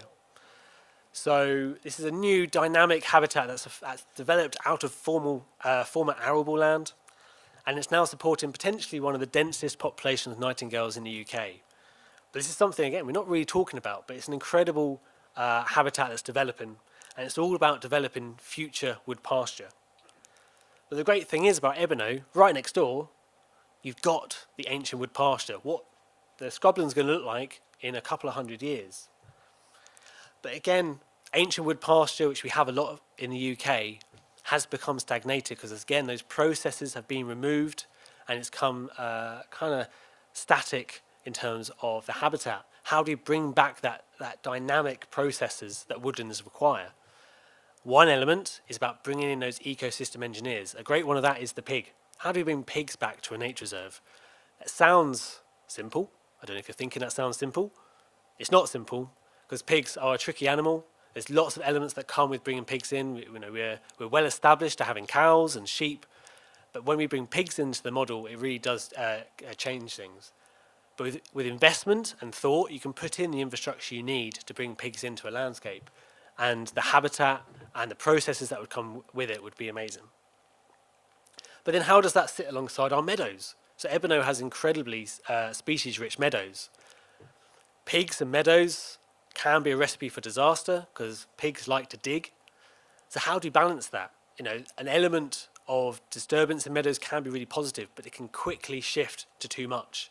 So how do we manage that in a landscape? It's possible, but again, needs thought, needs investments, needs that infrastructure in place so we have an element of control, but also give freedom to the animals to move around and create those dynamic processes that we might not even be able to predict. But this is where our cows really come in. They're great for meadows, so definitely making sure our conservation herd of Sussex cows are a part of the picture. And then finally, the element that's missing for Ebino, and it's the wetlands. We've got some areas of wetlands, but they're very much not their full potential. But how do we unlock our wetlands, really make them flourish? And again, it's about introducing one of those natural processes, an ecosystem engineer, beavers. Ebino is primed for beavers. They're going to love it there. How do we get them in there? We brand around this statement of making sure our reserves are beaver ready, but no one really knows what that means. I don't really know what that means. But we need to figure out what it means, because Ebino is going to be a prime place for them. So we've got to make sure we have the thought process in place, the management processes in place to make sure beavers can thrive there. Because the potential is huge. We could really expand our wetlands and start locking in water, locking in carbon, and really driving those processes. So this is what we mean by the Big Six. Big, ambitious, reset projects that are really looking at every element of a nature reserve and fully realising its full potential. And they sound great. It sounds really exciting. And to be honest, it's not going to be easy because, trust me, it's easier for me to stand here and talk about it than actually do it. I wish it was this easy, just to say it. But it's incredibly difficult to manage nature reserves, and it's even more difficult to restore them and really do these step changes, because it's incredibly difficult to get bogged down like these people. Really bogged down. That's a great reality of nature reserve management. It's easy to get bogged down, and it's very hard to step into a restoration mode and uplift that biodiversity. So to represent this, I wanted to give you a bit more context. So I've talked about our guiding principles. I've talked about a vision of a Big Six and our ambition. But what's the reality? What is the now? And why we need this big step change? So I want to talk about Lewis Downs. So it's Moorland Down, Southern Farm on the outskirts of Lewis, 500 acres, rolling chalk downland. A beautiful landscape, but incredibly hard landscape to manage. And here's some reasons why. This is an aerial photo of Moorland Down. It's incredibly rough terrain. Now you can't drive a tractor around there. to manage the grassland. You can't use any machinery really. And throw in the fact that there's scheduled ancient monuments in there as well, it makes it very intricate to manage that landscape. You've got to go on small scale, which is time consuming and very labour intensive. Throw in the fact that it's always steep. Chalk grassland is notoriously always steep, which again makes it really hard to manage. So it means often you have to do things by hand. That is labour intensive, time consuming, makes things really hard and slow. Predominantly we manage our chalk grassland with grazing animals. That's the best way to maintain grassland. It's a habitat intrinsically linked with grazing animals. And we do that with these hardy herdwicks, as you can see on the screen, as long with our cattle. But to graze 500 acres of chalk grassland, you need a lot of animals. So that's upward of 1,000 sheep and probably close to 100 cattle to effectively graze the chalk grassland. And that takes a lot of time by the team. Our grazing team work really hard. There's a lot involved in just moving the animals around, the treatments that are involved to keep the animals healthy, bringing them all in for shearing, all the health checks that need to happen on a regular occasion to make sure the animals stay healthy and are sort of doing well. But also all the time mitigating the impacts of sometimes visitors in terms of dog attacks, leaving gates open, or most recently dogs eating gates, literally. We don't know which dog it is, but it must have massive teeth because there's a dog going through our gates at the moment, which then release the sheep. And then it's the time going to round the sheep back up and get them back into the right compartment.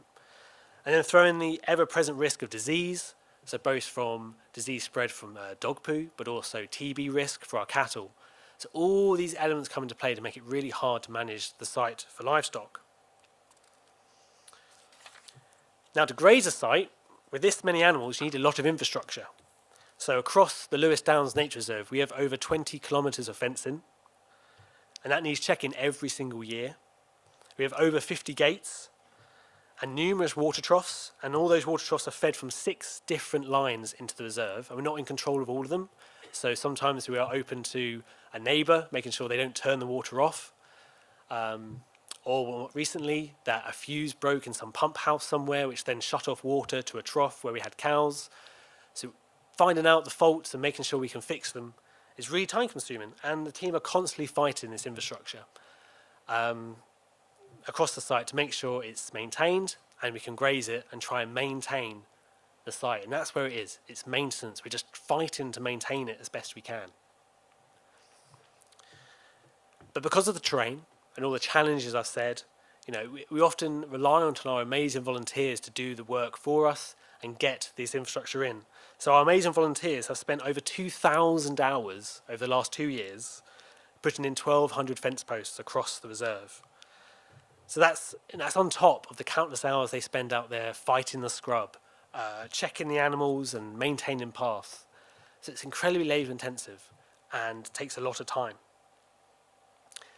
But we can do things differently. This is a way we're currently firefighting and just trying to hold the line, but we need to be more effective. If we're going to realise our ambition and really drive nature recovery, we need a step change. We need to be more efficient.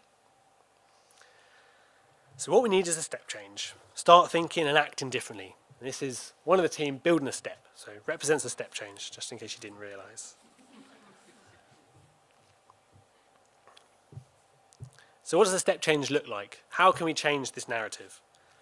Well, scrub is enemy number 1 for chalk grasslands, so we need to get better at combating it. And we need to think differently. We need to use new, innovative ways to fight it. So using new technology, like this robo-flail, that's a great bit of kit. It's not suitable everywhere. You have to pick and choose where you can use it. But it's a great bit of kit to get in and really break through this dense scrub on steep slopes.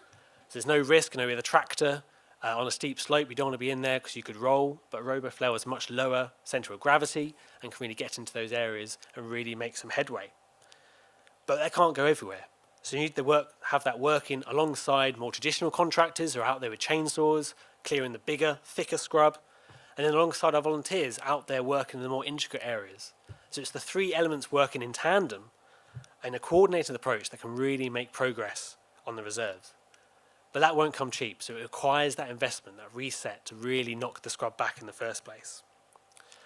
So imagine if we've done that investment, we've pushed the scrub back. what do we do next? We need lots of hungry mouths. So particularly our cows, but we need sheep, we need other grazing animals to come in afterwards and really graze that chalk grassland to maintain it, to keep it as chalk grassland. So we make progress, otherwise we just go back to where we have been before. So these are some of our Sussex cows that are at our breeding farm on the Whiston estate, getting ready to go out on reserves. But we need more cows, and more cows means the expense of buying cows. There's expense of keeping more cows in place. There's more staff time to manage them. So again, it's that step change, that increase in resource. But it's what we need to do if we want to maintain the amount of chalk grassland we want to do.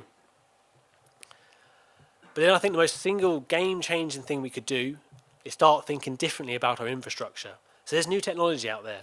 We are still using wooden fence posts on our site, and we're finding that they're lasting not even 5 years at the moment. They're just rotting so quickly. But there's new technology out there. There's metal fence posts that come with a 30-year guarantee. So imagine if we could replace the 10,000 fence posts that are on Lewis Downs with metal posts, and we start making progress, that we don't have to go back to replace it for 30 years, and that time saved could be spent on maintaining and fighting chalk grassland and the scrub. That's when we could start making that progress. So it's those game-changing moments, just stopping, thinking differently, going, there's a better way of doing this. And the best thing is, those metal posts cost exactly the same amount as the wooden posts. So it's a no-brainer, but it just requires that stop, that thought process, to think differently, and then put it into reality. So none of this is easy. None of this is cheap, because we would have done this before if it was easy. There's a reason it hasn't been happening. Because it's not business as usual. It's a big step change. It's a big project to deliver. But the benefits and the possibilities are huge, and it's a no-brainer. We have to do it, but then how do you go about doing that? How do you get stuff off the ground? It's a huge ambition. But you're starting to understand the reality of what's holding our reserves back. They're incredibly difficult places to manage, and we're constantly busy firefighting and just trying to hold the line. And it's the game-changing step change that we need. So we need an even bigger step change. And here's another step. Same chap. He's our step builder apparently. Another step change, but this is more fundamental than the first step change. This is a step change in our whole operation. So it's not just a one-off change. It's not a one-off increase in our operations to do a bit of restoration. This is a sustainable long-term increase. Because if we were going to create all this new habitat, we need to have the resources available afterwards to maintain it. Because otherwise we'll just go back. And this is what's been happening for a very long time in probably widespread across conservation, is that projects get funding, great bit of work happens, the funding stops, the resource goes, and it just resets back to where it was before. It's not sustainable, it's not long-term. If we're really going to change this narrative, we need to build a long-term sustainable operation that we do the restoration, then hold it. Then we can do more restoration and hold it again, and we can start actually seeing that increase. So we need stronger foundations in this step up. So what does that look like? So I've drilled this down into 3 step changes that we're going to be looking to implement over the next 5 years. The first one is all around our reserves. So they're not going anywhere. We have our reserves, they're land holdings, they don't move. So we have to think smarter about how we manage them. How do we maximize our portfolio? How can we think differently to drive efficiency? So we'll be looking to streamline our portfolio where we can. So thinking of how we can save time to manage them, we can save money, hopefully both, if we're really good, to drive that efficiency and do more with what we've got already. But we're also going to be looking at how our teams are placed, how they manage the reserves, which teams do what, to see if we can save time. And rather than spending all our time driving around Sussex, can we think differently? And that's where partnerships are going to be really important. Can we work with other organisations that also have reserves in Sussex? Can we link up, collaborate, and save time that way? So thinking a bit differently there. Because it's only then that we can actually deliver our ambitions of being bigger, better, more and joined up. But the next really important one is investing in our staff. So boots on the ground. It's as basic as that. We can't just deliver stuff without boots on the ground. That's as the basic as it is. So we need to invest in expanding the reserves team over the next 2 years to step up that operation so we have the resource and the staff to manage the reserves that we're going to be creating. And the roles are going to be enabled more. So we're going to look at what roles they do and stepping them up where we can. So removing decision bottlenecks and just giving staff on the ground the power, the training, the kit, the resources to really deliver for nature on the ground. And the final piece of the puzzle, I put a digger in, but it's really money. It's the final piece of the puzzle is more money. So increasing our budget, so we have more money to spend on our reserves. One of the things I think we'll be spending more money on is things like diggers and mechanised machinery to deliver some of our work. Because what you can do in a digger in a week versus by hand is a massive difference. So if we can use diggers more, we can deliver more in less time. But really important, it's going to be alongside all our other ways of managing nature reserves, the staff, the contractors, the volunteers. It's all part of stepping the whole operation up so we can really focus our attention on delivering for nature. So, that's the vision. We talked about the reality and the step changes we're going to be putting in place. And I hope you agree it's a really inspiring and ambitious vision for some of our nature reserves to start with, but the ambition is to go beyond that. If we can get it right and hold the condition of our reserves once we've restored them, then we can move on to other reserves and really make progress and work around all our sites with the ultimate ambition that all our reserves in the best condition they can be and really expanding and really delivering all those guiding principles. But this is where we need help.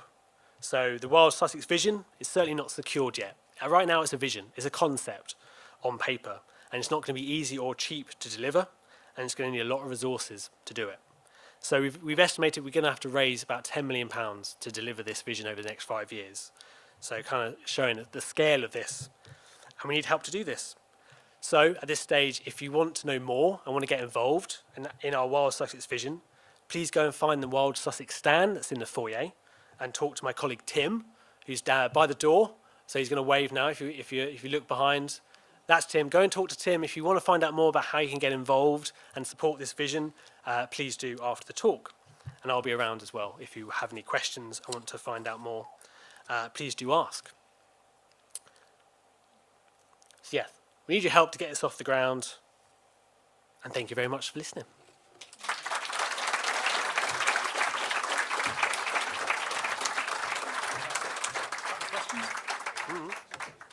Wow, good to have a deep dive into the nature reserves, isn't it? What's actually required to look after these? Yes, time for a couple of questions, of course. Wait for the mic to come. Thank you. Jamie said about needing, he liked the idea of beavers, but he knew very little about it. And so the best possible place you can go for advice and information is the Devon Wildlife Trust, because I was lucky enough to own a former farm down in Devon when they applied to the government for permission to have beavers there. And it went so well that they were then allowed to let them into the wild. It's been absolutely brilliant. So they are number one. Yes. I'll start if you want. Yes, absolutely, I agree. I studied, and my degree was at Plymouth University, and we did a lot of work with Devon and going to see the beavers there. So I absolutely agree. And yes, we're going to be learning from land managers who are dealing with beavers right now and learning from them. So absolutely. Brilliant, thank you. And the link with Sussex is that project is led by a guy called Mark Elliott, who worked for a long time in Sussex. In fact, we taught him everything he knows, I like to learn. There's another question just here.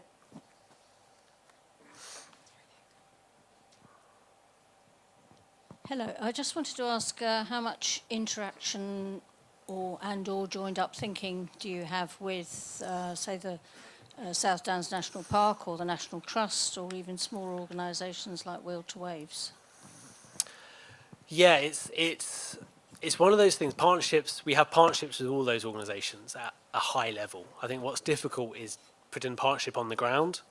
It's inconsistent, it changes a lot. There's a lot of, when staff changes, often partnerships can go because it's very much individuals knowing individuals. So sometimes great partnerships form, but then can break away. So the challenge is going to be how we build a partnership that's not just high level in terms of senior leadership, but also on the ground. And and it's starting to develop in Sussex. I think all of the organisations have been through various turmoils and restructures since the pandemic. So there's a lot of staff changeover, a lot of turmoil, but I think all of those are starting to embed and settle. And so now's the time to start building that. So we are in touch with all those organisations and trying to share knowledge and share our vision and our strategy so we can actually work together. And I think very recently, the National Park has been starting to develop, set up sort of ranger collaboration days where rangers have been coming together across all different organisations to work together, so start build partnerships at every single level of the organisation. So I think it's going to be a really important part of this is that collaboration. So it's starting to develop. Hi, I'm Sally Wadsworth, Benfield Wildlife and Conservation Group. Jamie, I think the vision and aspirations are absolutely fantastic, but I'd like to go back to your fundraising and investment, because you mentioned investment several times. Clearly you've got a target. So do you yet have a plan of how you're going to raise that money? And are there opportunities through the local nature recovery strategy and biodiversity net gain to input in a financial way to delivering what you want? Absolutely. I think there's not just one way we're going to raise this money. There's going to be a myriad of different sources of income. We'll be looking at all of them. So certainly recovery strategies will highlight potential and hopefully open up funding for us. We'll be doing things with more traditional funding through countryside stewardship and capital grants. BNG is definitely going to be a part of it, but not everywhere. So each project's going to be quite unique in terms of the funding mechanism in place. There's more potential we have just within our reserves to make more income as well and really drive that sort of commercial element where we can and be a bit more smart about how, leading more events and trying to generate income around a really exciting story. So I think it's going to be a whole host of different ways we're going to fundraise for this. Just more traditional kind of fundraising campaigns and applying for grants and things like that. So to say it's just one way we're going to unlock this is not the case. It's going to be a whole host of different inputs that hopefully will then all add up to that total need of around £10 million. If anyone's got deep pockets. I think we've got one more question. Yeah. Hi, Phil from Littlehampton. I've noticed that you use diggers to change the landscape. Was it done strategically, or was there any damage to wildlife? Just a question. So we're increasingly using diggers to do our work, and they're incredibly accurate, intricate machines with the right operator in it. I think that's the key thing, is finding the right operator. It's easy to buy a digger, but to get a good operator who essentially the digger's like an extension of their arms is the really important thing. So we're really working closely with the good contractors and thinking differently, so bringing contractors closer in and really getting them to work on our reserves. And you can go all the way from really mini diggers, so actually have very light impact on ground. So for the more sensitive areas, they're using lighter machines to go in, but they can do a lot more once they're there. But then things like the Pevensey project, where we use really big kit, there was a lot of work done in to ensure that we mitigate damage wherever possible. It's a heavily designated landscape. We took 3 years of planning and getting permissions and making sure everything was right before we had kind of a 6-month window to deliver it. So yeah, whenever you're using big kit, there's that added element of how to use it and making sure we do it right. Thank you. Great. I think that'll do, won't it? That'll do. Great. Excellent. Thanks very much. Good stuff. Good stuff. God, it shows the level of ambition that there is in the Trust. I haven't seen so much ambition when it comes to nature reserves and everything else in the Trust since I think we started. So it's fantastic that we're thinking about this sort of stuff now. Now it comes to the best part of the day, and by that I don't mean the end. Okay. It's my great pleasure really to offer the David Streeter Award. Now, probably a lot of you know about this. It's an award that's given to up-and-coming youngsters who've done amazing things for wildlife. Now, I'll say a little bit about David Streeter, actually. I don't know whether everyone knows him, but he was the person that got the Wildlife Trust going. In fact, he got the Wildlife Trust going in the whole of the South East back in the 1960s. So this trust is only here because of David Streeter. And he was with us all the way. He's been president for a long time, and he was a guiding hand throughout the whole of the Wildlife Trust's development, really. And he's taken a slight back seat now. I hope he isn't actually watching online. That would be embarrassing. But no, he's the person that got the trust going, and was a guiding hand all the way through. always there with a friendly challenge on making sure we were doing the right things. So right up to recently, he was making sure the Trust was doing the right thing. So when he resigned as president, because he was president for a long time, we started this idea of the David Streeter Award. And this year, the award goes to... Oh, it's on the floor, doesn't it? That's not very respectful, is it? This year, the award goes to Reuben Martin. So well done, Reuben Martin. Reuben is the winner this year. Extraordinary dedication to wildlife conservation. Over 3 years, he's voluntarily committed nearly all of his spare time, I think, to reptile and amphibian survey. Yeah? Yeah, that's not all. He did something like 60 surveys whilst doing his GCSEs. Now, we heard from somebody else today, you can't do anything else when you're doing your GCSEs. So I think that's an amazing achievement. Now studying at a sixth form to do environmental sciences, so great stuff. And fantastic, yeah, commitment, enthusiasm, impact, all made by one person so early on. I think we're going to be seeing a lot of you. So well done, and I'd like to give you this small award.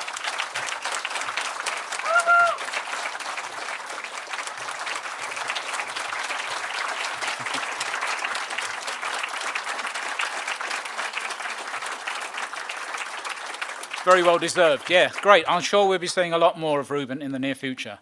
Good luck with your sixth form college. I think, I look at my guides in the front here, I think we've done everything, haven't forgotten anything. Oh golly, that's good, isn't it? I think we're finished. Shall we do the same again next year? It was quite good, wasn't it? So let's do it. Let's do it again, okay? Have we got a date or anything? Vaguely sometime in November, we'll let you know. Yeah, we'll let you know. Now, it's been such fun this year, I think we'll do it again next year. Okay. Goodbye, everyone. Thanks very much for attending.